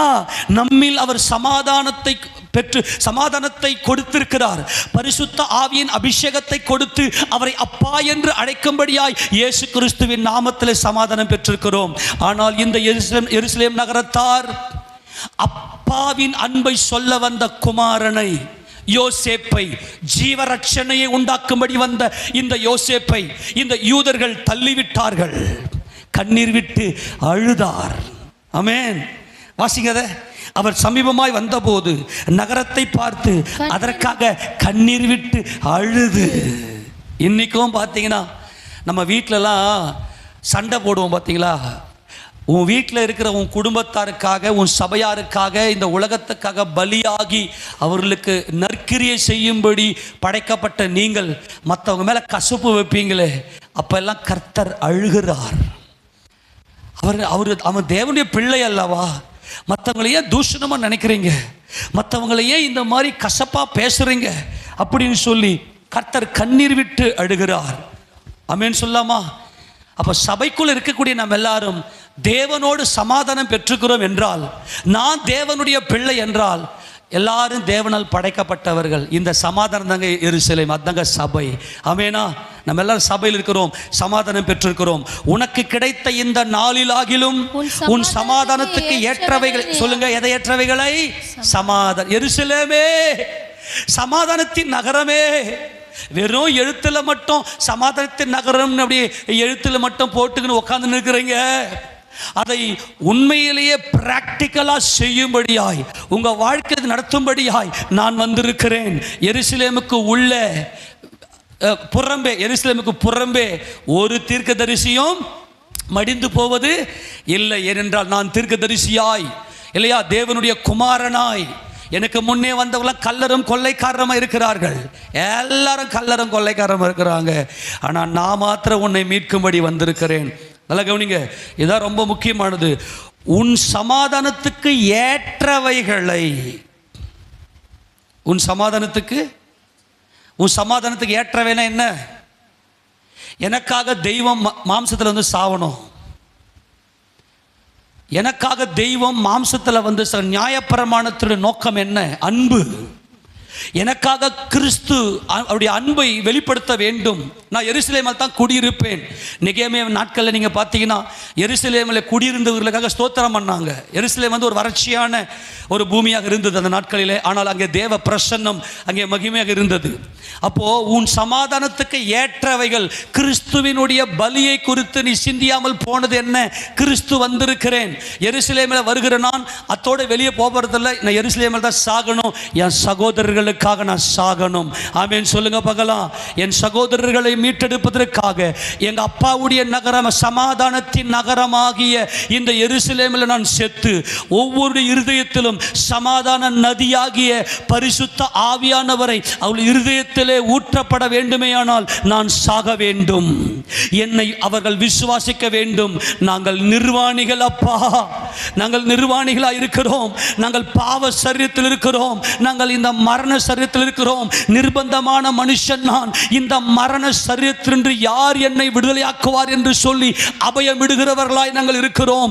எங்களுடைய அபய குரலை கேட்டு எங்களை ரட்சிக்கும்படி தம்முடைய குமாரனை அனுப்பின தேவனே உமக்கு ஸ்தோத்திரம். இந்த சமாதானத்துக்கு ஏற்றவைகளை நீ அறிந்திருந்தாயானால் நலமாயிருக்கும். இப்பொழுதோ அவைகள் உன் கண்களுக்கு மறைவாயிருக்கிறது. கண்கள் என்பது விசுவாசத்தை காண்பிக்கிறது.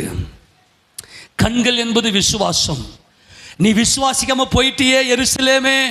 ஆனால் இன்றைக்கு நாம் எல்லாரும் விசுவாசித்திருக்கிறோம். ஆமென் சொல்லாமா? நாம் எல்லாரும் இயேசு கிறிஸ்து தேவனுடைய குமாரன், அவர் என் பாவங்கள் ரட்சிக்க வந்தவர், என்னை எங்க அப்பா கிட்ட சேர்க்கும்படியாய், எங்களை மறுரூபப்படுத்தும்படியாய், பூமிக்குரிய கூடாரமாகி இந்த கூடாரம் அழிந்து தேவனால் கட்டப்பட்ட கைவேலை அல்லாத மாளிகையாகிய மகிமையின் சரீரத்தை பெற்றுக்கொள்ள வேண்டுமேயானால் என் கர்த்தர் எனக்காக போஜனமாக மாற வேண்டும், அவர் எனக்காக சிலுவையிலே பலியாக வேண்டும் என்று விசுவாசித்திருக்கிற நாம் எல்லாரும் தேவனுடைய பிள்ளைகளாய் சபையில ஒன்று கூடியிருக்கிறோம். ஆமென். அப்புறம் உன்னை சந்திக்கும் காலத்தை நீ அறியாமற் போனபடியால் உன் சத்துருக்கள் உன்னை சூழ மதில் போட்டு உன்னை வளைந்து கொண்டு எப்பக்கத்திலும் உன்னை நெருக்கி உன்னையும் உன்னில் உள்ள உன் பிள்ளைகளும் தரையாக்கி போட்டு. அந்த பிள்ளை, நீங்கள் நிர்வாணிகள். நியாயப்பிரமாணத்தின் கிரியைகளினாலே எந்த மனுஷனும் தேவனுக்கு முன்பதாக நீதிமானாக்கப்படுவது இல்லை. இவர்கள் நியாயப்பிரமாண கிரியைக்காரர்களாக இஸ்ரவேலர்கள் நீதி பிரமாணத்தை தேடினார்கள். ஆனால் அவர்கள் நீதி பிரமாணத்தை தேடின அவர்களுக்கு அது கிடைக்கவில்லை. நீதி பிரமாணத்தை தேடாத புறஜாதிகள் இந்த நீதி பிரமாணத்தை அடைந்தார்கள். அதற்கு காரணம் என்ன? அவர்கள் தங்கள் கிரியைகளினாலே யூதர்கள் தேடினார்கள், அதை அடையவில்லை. புறஜாதிகளாகிய நாங்கள் விசுவாசத்தினாலே அதை தேடினோம், அதை நாங்கள் அடைந்து விட்டோம். ஆக விசுவாசிக்கிற எவனுக்கும் நீதி உண்டாகும்படியாய் கிறிஸ்து நியாயப்பிரமாணத்தின் முடிவாய் இருக்கிறார். ஆக விசுவாசிக்க வேண்டும். இயேசு கிறிஸ்து பாவியாகி எனக்காக சிலுவையிலே பலியானார். இதுதான் சமாதானத்தின் நகரம். ஆக தேவன் தமக்கென்று பிள்ளைகளை சேர்க்கும்படியாய், அவர் எருசலேமை உண்டாக்கும்படியாய் தம்முடைய தீர்க்கதரிசிகளை அனுப்பி கொண்டே இருந்தார். தமக்கு பிள்ளைகளை சேர்க்கும்படியாய், இசைவினைப்பான நகரமாய் சேர்க்கும்படியாய் அனுப்பி கொண்டே இருந்தார். அதனால என்ன பண்ணாரு? இவங்கெல்லாம் கல்லடிச்சு சாகடிச்சாங்க. விசுவாசிக்கல. உன் பிள்ளைகளை தரையாக்கி போட்டு உன்னிடத்தில் உள்ள ஒரு கல்லின் மேல் ஒரு கல் இராதபடிக்கு செய்யும் நாட்கள் வரும்னு சொல்லிட்டு போயிட்டார். ஆக அந்த எருசலேம், நல்ல கவனிங்க, அந்த எருசலேம் விசுவாசிக்க தவறிவிட்டது. அந்த எருசலேமை தள்ளிவிட்டார். எழுத்தின்படியே அவர்கள் தள்ளப்பட்டார்கள். இன்றைக்கு சபை எருசலேம். ஆமேனா? நம்ம எல்லாரும் தேவனுடைய பிள்ளைகள். ஆமேனா?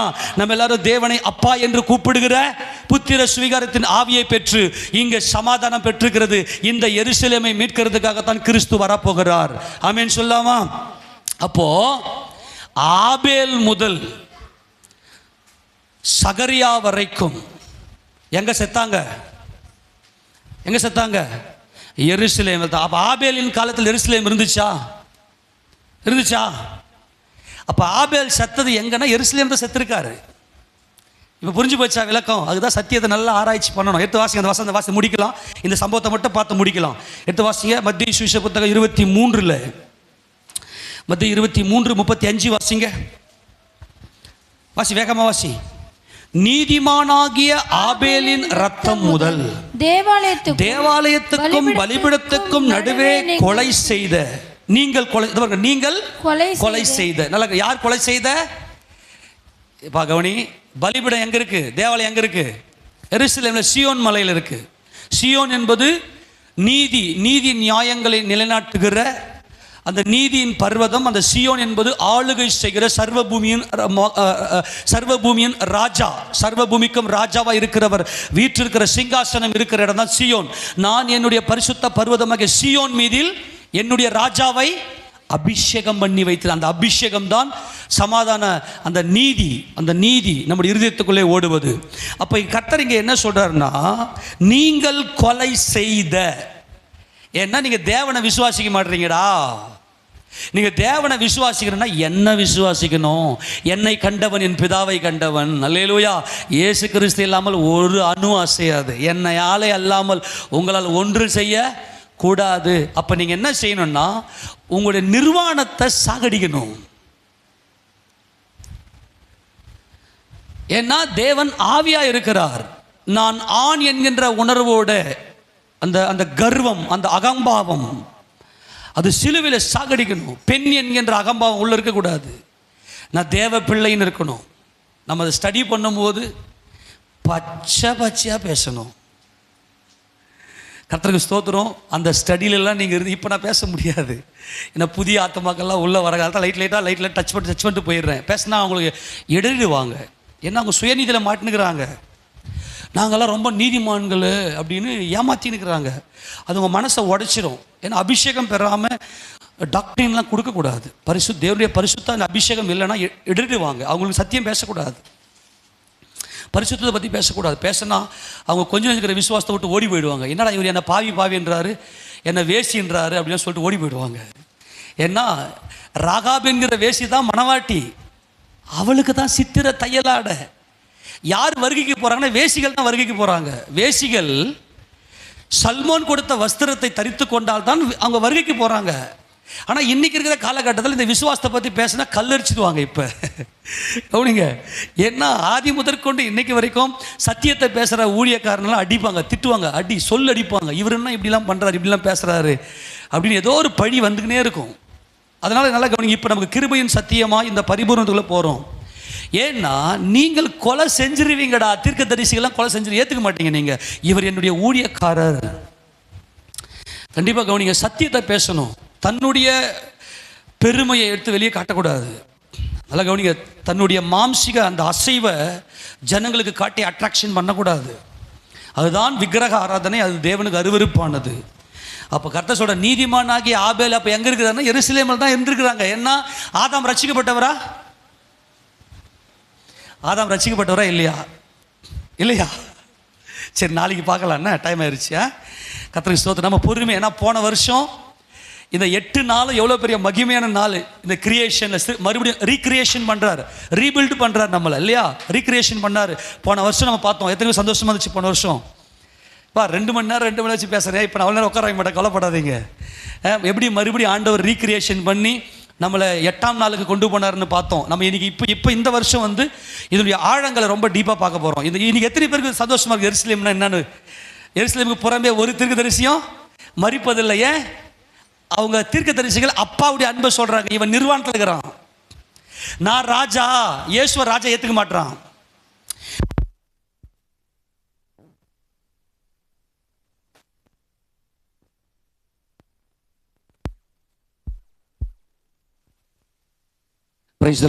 கவனிங்க, இவன் என்ன ஸ்டீரியோ கம்மி பண்ணுவா, நல்லா கவனிங்க. இப்போ இவன் என்ன செய்ய மாட்டேங்கிறான்னா, புரிஞ்சு போச்சா இது? அப்பா எருசலேம் யாருடைய நகரம்? சமாதானத்தின் நகரம். எருசலேம் என்ன? சமாதானத்தின் நகரம். யார் கூட சமாதானம் பெற்றிருக்கிறோம்? யார் கூட சமாதானம் பெற்றிருக்கிறோம்? தேவனோடு. தேவனோடு சமாதானம் பெறணும்னாக்கா தேவனுடைய ராஜா வந்து பலியாகணும். அப்ப இயேசுதான் ராஜான்னு ஏத்துக்கணும், அவ்வளவுதான். ஓகே சொல்லுங்க, இயேசுதான் நான் ராஜா இல்லை. வஸ்திரத்தை கட்டிடணும். எப்பா இதை புரிஞ்சுங்கப்பா, 1 by 1 நீங்களே தியானம் பண்ணுங்க. இப்போ ஏசப்பா கிருபையில் பரிசுத்த ஆவியானவர் நம்மோடு பேசுறாரு. உங்களுக்கு கொடுக்கப்பட்ட ஆவியில் இந்த வசனங்களை எடுத்து அப்படியே 1 by 1 இந்த டாட்லாம் கனெக்ட் பண்ணி ஒரு உருவத்தை கொண்டு வாங்க. அங்கே இயேசுராஜை நம்ம இருதயத்துக்குள்ளே நாம் தரித்து கொள்ளுவோம். அப்போ இயேசு தம்ப தேவனால் தெரிந்து கொள்ளப்பட்ட ராஜா இயேசு தான் அப்படின்னு தேவன் சொல்லி அனுப்புறாரு, வேற ஒன்றும் இல்லை. இயேசு கிறிஸ்துவோடு நீங்கள் சிலுவையில் சாகணும்னா இவங்க சாக மாட்டோம், நாங்கள் தான் ராஜா. இந்த பரிசேயர்கள், வேதபாரகர்கள், நியாயசாஸ்திரிகள் இவங்கெல்லாம் என்ன பண்ணிட்டாங்கன்னா, இல்லை நாங்கள்லாம் ஆல்ரெடி ராஜாவை நியாயப்பிரமாணத்தை நிறைவேற்றுறோம் பாரு அப்படின்னு கையில் பைபிளை வச்சு நியாயப்பிரமாணத்தின் கிரியையில் விழுந்து போயிட்டாங்க. ஆனால் நாமெல்லாம் வேசிகள், புறம்பாக்கப்பட்ட நாமெல்லாம் அப்பா நாங்கள்லாம் பாவிகளாக இருக்கிறோம்னு சொல்லி இயேசு கிறிஸ்து ரத்தத்தை விசுவாசிக்கிறோம். ஆமேனா? அப்போ நம்மெல்லாம் என்ன பண்ணலாம்? எல்லாரையும் இவங்கெல்லாம் கொலை செஞ்சாங்க, நாங்கள்லாம் தேவனுக்கு பிள்ளையாக வரமாட்டோம், இயேசு கிறிஸ்துவ ராஜான்னு ஏற்றுக்க மாட்டோம், இயேசு கிறிஸ்துவ ரத்தத்தை நாங்கள் விசுவாசிக்க தேவையில்லை, ஆல்ரெடி நாங்களாம் நீதிமானாக தான் இருக்கிறோம். ஏன்னா எருசலேம் நீதி உள்ள நகரம். ஆமேன். எருசலேம் பிரமாணத்துக்கு உட்பட்ட நகரம், அது தேவனுடைய பிரமாணங்களை கொடுத்திருக்கிற நகரம். வேற எந்த ஜாதிக்கும் பிரமாணத்தை கொடுக்கல. அதனால அப்பாவுடைய அன்பை சொல்லும்படியாய் தீர்க்கதரிசிகள், அப்போஸ்தலர் என்னுடைய உபதேசத்தில் என்னுடைய அஸ்திவாரத்தின் கட்டப்பட்டவர்கள். அப்படின்னா என்ன அர்த்தம்னா, உன்னை நிற்க வச்சு தோலை உரிச்சிடுவான், இவன் தான் தீர்க்கதரிசி. உன் வஸ்திரத்தை கழற்றி விடுவான், இவன் தான் ஆரோன். உன் வஸ்திரத்தை கழற்றிடுவான், இவன் தான் தீர்க்கதரிசி, இவன் தான் தேவனால் அனுப்பப்பட்ட தீர்க்கதரிசி. ஆனா நான் நீதிமான் தான் சுயநீதியில் விழுந்து போய்கிறான், கல்லச்சு சாவடிச்சிருவான். தேவன் உங்களை தம்மோடு சேர்த்து கொள்ளும்படியாய், சமாதானப்படுத்தும்படியாய் கரம் நீட்டி கொண்டிருக்கிறார். கிறிஸ்துதான் ராஜா, அவருடைய பலியை விசுவாசிங்கள்னு. ஆனால் நீங்க ஆபேல் முதல் இந்த காயின் என்ன செய்வான்னா, பாவின்னு சொன்னா ஒத்துக்கவே மாட்டான். இவன் கண்ணில் இருக்கிற தூணை பார்க்க மாட்டான், இன்னொரு சகோதரங்க துரும்ப பார்த்து உட்காந்துருப்பான். அப்போ தீர்க்கதரிசி, அப்போஸ்தலர் என்பது வெற்றவங்க, உன் பாவத்தை குறித்து பேசுகிறவங்க, உன் பாவத்தை குறித்து கண்டித்து உன் பாவத்தை உன் கண்மணி காட்டினாங்கன்னா நீ அவங்களை நேசிக்கணும். ஆனால் நீ கல்லடிச்சு சாவச்சு தூரம் போயிடுறியே. எத்தனை பேர் நீ சபையை கதியாக வந்து வீட்டிலே இங்கே படுத்து கிடக்குறீங்க. கர்த்தருக்கு ஸ்தோத்திரம். எனக்கு ரொம்ப கண்ணீர் வரும். இந்த பிள்ளைங்கள்லாம் உட்காந்து ஒரே படுக்கையில் பத்து இருப்பாங்க. யார் பெற்றோ மாம்சத்தின்படி யார் பெற்ற பிள்ளைங்க. ஆனால் நைட்டில் பார்த்தீங்கன்னா ஒன்றா உட்காந்து படுத்துக்கின்னு இப்போ காலையில் பார்த்து எழுந்து நைட்டில் 3 மணிக்கு எழுந்து நான் லைட் போடுவேன். லைட் போட்டாக்கா இந்த பக்கம் சாம் மேலே ஆண்ட்ரு படுத்துருப்பான், ஆண்ட்ரு மேலே போவாஸ் படுத்துருப்பான், போவாஸ் மேலே இம்மான் படுத்துருப்பான், இம்மானுடைய கால் வந்து டேவிட் மேலே இருக்கும். ஸ்டீபன் எடுத்து அவன் காலை எடுத்து ஜீவா மேலே போட்டுருப்பான். இந்த பிள்ளைங்கள்லாம் தேவனுடைய பிள்ளைங்களா ஒரே நகரத்தில் வந்த எவ்வளோ சந்தோஷம். என் கண்ணில் கண்ணீராக வரும் எனக்கு. ஆண்டவரே, இந்த பிள்ளைங்கள்லாம் உங்கள் சமூகத்துக்கு வரணும் அப்படின்னா நீ என்ன பண்ணக்கூடாது, கல்லெறியக்கூடாது. சபையில் கொடுக்குற உபதேசத்தை அப்படியே ஏற்றுக்கணும். சிலுவையை பற்றின உபதேசத்தில் நல்லா நீங்கள் புரிஞ்சுக்கணும். ஏன்னா எருசலேமுக்கு புறம்பே ஒரு தீர்க்கதரிசியும் கொலை செய்யப்படுவதில்லை. ஏன்னா எருசலேம் சமாதானத்தின் நகரம். நீங்கள் சமாதானம், அப்பாவோட சமாதானம் பெறணும்னா கிறிஸ்துவை ராஜாவாக, கிறிஸ்துவை பலியாக ஏற்றுக்கொண்டு நீங்கள் என்ன செய்யணும், நீங்கள் ஆண்டவருடைய அன்புக்குள்ளே வரணும். அப்போ இந்த சபை அப்படியே தேவராஜ்யத்துக்குள்ளே போகணும்னா எப்படி வெட்டணும் ஊழியக்காரன், இப்போல்லாம் வெட்ட மாட்டேன், கவலைப்படாதீங்க, கர்த்தருக்கு ஸ்தோத்திரம். அப்போ சொல்லும்போது ஞாபகப்படுத்திக்கங்க. என்ன நம்மெல்லாம் 4 மணி நேரமாக உட்காந்து இதெல்லாம் நீங்கள் கேட்டீங்க, கர்த்தருக்கு ஸ்தோத்திரம். ஒவ்வொரு நாளும் 4 மணி நேரம் ஃபாஸ்டிங் ப்ரேயரில் 5 மணி நேரம் உட்காந்து ஸ்டடி பண்ணி இவ்வளோ காரியங்களை தேவன் நமக்கு வெளிப்படுத்தி கொடுத்தார். அப்போ அப்போஸ்தலர் தீர்க்கதரிசிகள் என்னுடைய உபதேசம் அப்படின்னாவே வெட்டுன்னு வெட்டுவாங்க, தோலை உரிச்சிருவாங்க. காரணம் உங்கள் மேலே இருக்கிற அன்பு. உங்கள் மேலே இருக்கிற அன்பினால்த்த இதை செய்யாத, அதை செய்யாத, இங்கே போவாத, அங்கே போவாத, நீ தேவனுக்கு வேறு பிரிஞ்சு சகோதரனோடு சேரு, தேவனுக்குன்னு வேறு பிரியணும், சகோதரனோடு நீங்கள் சேரணும். ஆனால் நீ என்ன செஞ்ச, ஆபேல் முதல் இன்னைக்கு வரைக்கும் சகரியா வரைக்கும் நீங்கள் பலிபீடத்துக்கும் தேவாலயத்துக்கும் நடுவே கொலை செய்தீர்கள், எருசலேமிலே கொலை செய்தீர்கள். நான் எருசலேமுக்குள்ளே வரேன், நான் தேவனுடைய குமாரன், நான் எருசலேமில் சாகணும், எருசலேமில் சாகணும். ஏன்னா எருசலேம் தேவனுடைய சமாதானத்தின் நகரம், தேவனுடைய பிள்ளைகள் இருக்கிற நகரம். அல்லேலூயா. அதை வாசிங்கள ஃபுல்லா. நீதிமானாகிய ஆபேலின் ரத்தம் முதல் தேவாலயத்துக்கும் பலிபீடத்துக்கும் நடுவே நீங்கள் கொலை செய்த பரகியாவின் குமாரனாகிய சகரியாவின் ரத்தம் வரைக்கும் பூமியின் மேல் சிந்தப்பட்ட நீதிமான்களின் ரத்த பழியெல்லாம் உங்கள் மேல் வரும்படியாக இப்படி செய்வீர்கள். எப்பா, அந்த இரத்தப்படியெல்லாம் உங்கள் மேலே வந்துடும். இன்றைக்கி யாரெல்லாம் இயேசு கிறிஸ்துவை தங்கள் சொந்த இரட்சகரை ஏற்றுக்கொண்டார்களோ எல்லா இரத்தப்பழிக்கும் நீங்களாகி நாம் பரிபூர்ணப்படுகிறோம். ஆமேனா? அப்போ இயேசு கிறிஸ்து ரத்தத்தை விசுவாசிக்கிற நான் ஒரு நிர்வாணியாக இருக்கிறேன். ஆண்டவரே, நான் ஒரு நிர்வாணியாக இருக்கிறேன். லாசருவை உயிரோடு எழுப்பின அந்த உயிர்த்தெழுந்த சத்துவத்தின் வல்லமை என்னையும் உயிர்ப்பித்து உன்னதத்திலே ஓசன்னா என்று நாங்கள் பாட வேண்டும் என்று சொல்றாரு. இவையெல்லாம் இந்த சந்ததியின் மேல் வரும் என்று மெய்யாகவே உங்களுக்கு சொல்லுகிறேன். எருசலேமே, எருசலேமே, தீர்க்கதரிசிகளை கொலை. யாரை கொலை செய்து? தீர்க்கதரிசன யாரு?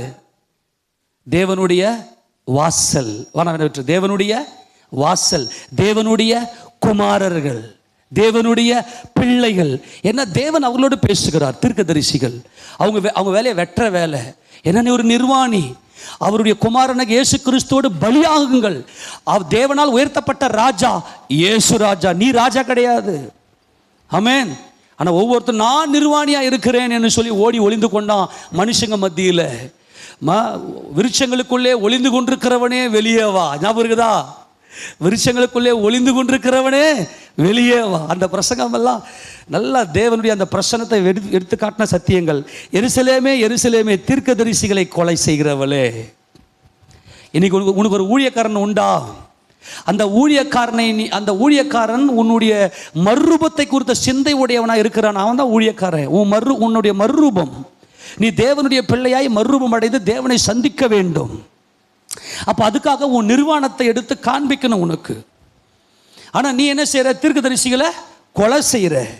தீர்க்கதரிசிகளை கொலை செய்து உன்னிடத்தில் அனுப்பப்பட்டவர்களை கல்லெறிகிறவளே, கோழி தன் குஞ்சுகளை தன் சிறகுகளின் கீழே கூட்டி சேர்த்துக் கொள்ளும் வண்ணமாக நான் எத்தனை தரமோ உன் பிள்ளைகள்.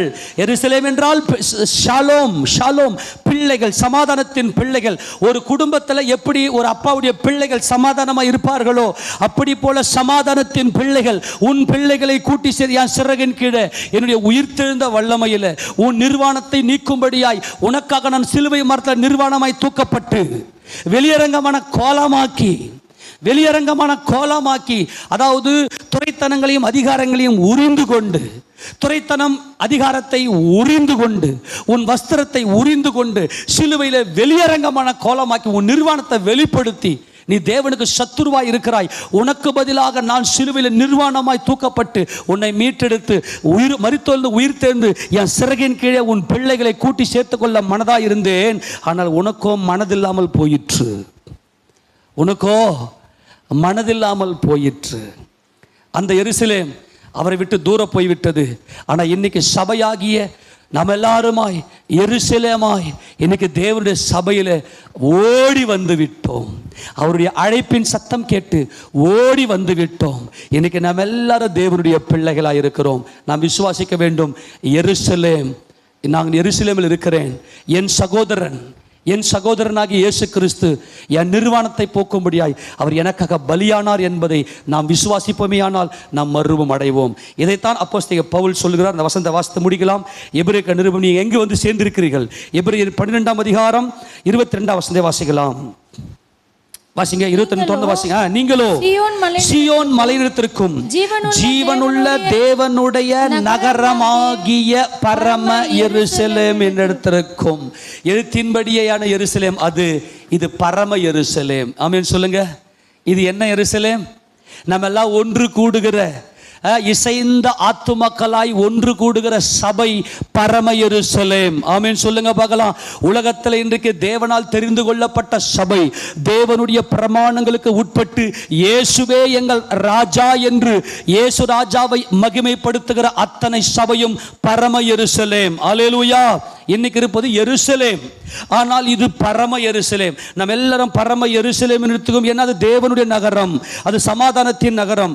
வாசி தொடர்ந்து. ஜீவனுள்ள தேவனுடைய நகரமாகிய பரம எருசலேம் எடுத்திருக்கும். 1000-10,000 தேவ தூதர்கள் எடுத்திருக்கும். பரலோகத்தில் பேர் எழுதியிருக்கிற முதற் பேரானவர்களின் சர்வ சங்கமாகிய சபை. அல்லேலூயா. ஆமென். இந்த சபையில் ஒருவர் மரித்திருக்கிறார். என் பாவங்களுக்காக மரித்திருக்கிறார். அவரே இந்த சபைக்கு தலையாக இருக்கிறார். அவரே நமது ஆண்டவராக இயேசு கிறிஸ்து. நீங்கள் இப்படிப்பட்டவருடைய பெயர் பரலோகத்தில் முதற் பேரானவர்கள். இவங்க தான் வருகையில் எடுத்துக்கொள்ளப்படுவார்கள். உன்னதத்தில் ஓசன்னா பாடுவார்கள். ஆமேனா. உன்னதத்தில் ஓசன்னா பாடுவார்கள். இவர்கள் வருகையில் எடுத்துக்கொள்ளப்பட்டு, ஏன்னா முதற் பேரானவர்கள், பரலோகத்தில் பேர் எழுதியிருக்கிற முதற் பேரானவர்கள் சர்வ சங்கமாகிய சபை. இவங்களுக்கு ஆண் பெண் என்கின்ற உணர்வெல்லாம் அற்று போய் என்ன வரும்? நாங்கள் தேவனுடைய பிள்ளைகள் எல்லாருமே இரக்கமாக இருப்பாங்க. இரக்கம்தான் புதிய ஏற்பட்ட சபை, ஒருமைப்பாடு தான் புதிய ஏற்பட்ட சபை. இவங்களுடைய பேர் தான் சபையில் எழுதப்பட்டிருக்கோம். இவங்க தான் வருகையில் எடுத்துக்கொள்ளப்படுறாங்க. பரலோகத்தில் பேர் எழுதியிருக்கிற முதற் பேரானவர்களின் சர்வ சங்கமாகிய சபையினிடத்திற்கும் யாவருக்கும் நியாயாதிபதியாகிய தேவனிடத்திற்கும். நியாயாதிபதி என்ன? அவர் தான் பிரமாணம் எல்லாம் அவருடையது. அவர் தான் சர்வத்துக்கும் ராஜாதி ராஜா. அவர் தான் சிங்காசனத்தில் வீற்றிருக்கிறவர். பூர்ணராக்கப்பட்ட நீதிமான்களுடைய ஆவியினிடத்திற்கும் புது உடன்படிக்கையின் மத்தியஸ்தராகிய இயேசுவினிடத்திற்கும் ஆபேலின் ரத்தம் பேசினதை பார்க்கிலும் நன்மையானவைகளை பேசுகிற ரத்தமாகிய தெளிக்கப்படும் ரத்தத்திற்கும் வந்து சேர்ந்தீர்கள், வந்து சேர்ந்து விட்டோம். அல்லேலூயா. கிருபாதார பலியாய் அவர் ரத்தத்தை எடுத்து ஏன் மேல தெளிச்சாரே, அதான் கிருபாதார பலி. அவருடைய பாவத்துக்காக அவர் மரிக்கவில்லை, என் பாவத்துக்காக அவர் பாவம் இல்லாதவர். அதான் கிருபாதார பலி. தெளிக்கப்படும் ரத்தம், அந்த ஆட்டுக்குட்டி பாவமே செய்யாத அந்த ஆட்டுக்குட்டியின் ரத்தத்தினாலே நான் தெளிக்கப்பட்டு என் பாவங்கள் நீக்கப்பட்டு என் நிர்வாணம் நீக்கப்பட்டது. அவருடைய நீதியின் வஸ்திரத்தை நான் தரித்திருக்கிறேன். இப்பொழுது தேவனை அப்பா என்று அழைக்கிறேன். தேவனை நான் அப்பா என்று அழைப்பது உண்மையானால்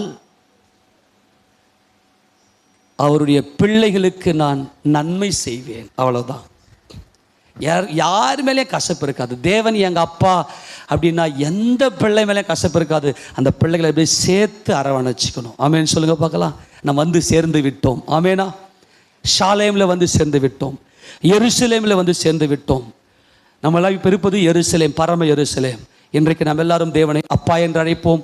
நம் மகிமை அடைவோம், மறுரூபம் அடைவோம், தேவனை முகமுகமாய் சந்திப்போம். நம்ம எல்லாரும் முழங்கால் இருக்கலாம். நன்றி அப்பா, என் பரமபிதாவே உமக்கு ஸ்தோத்திரம்.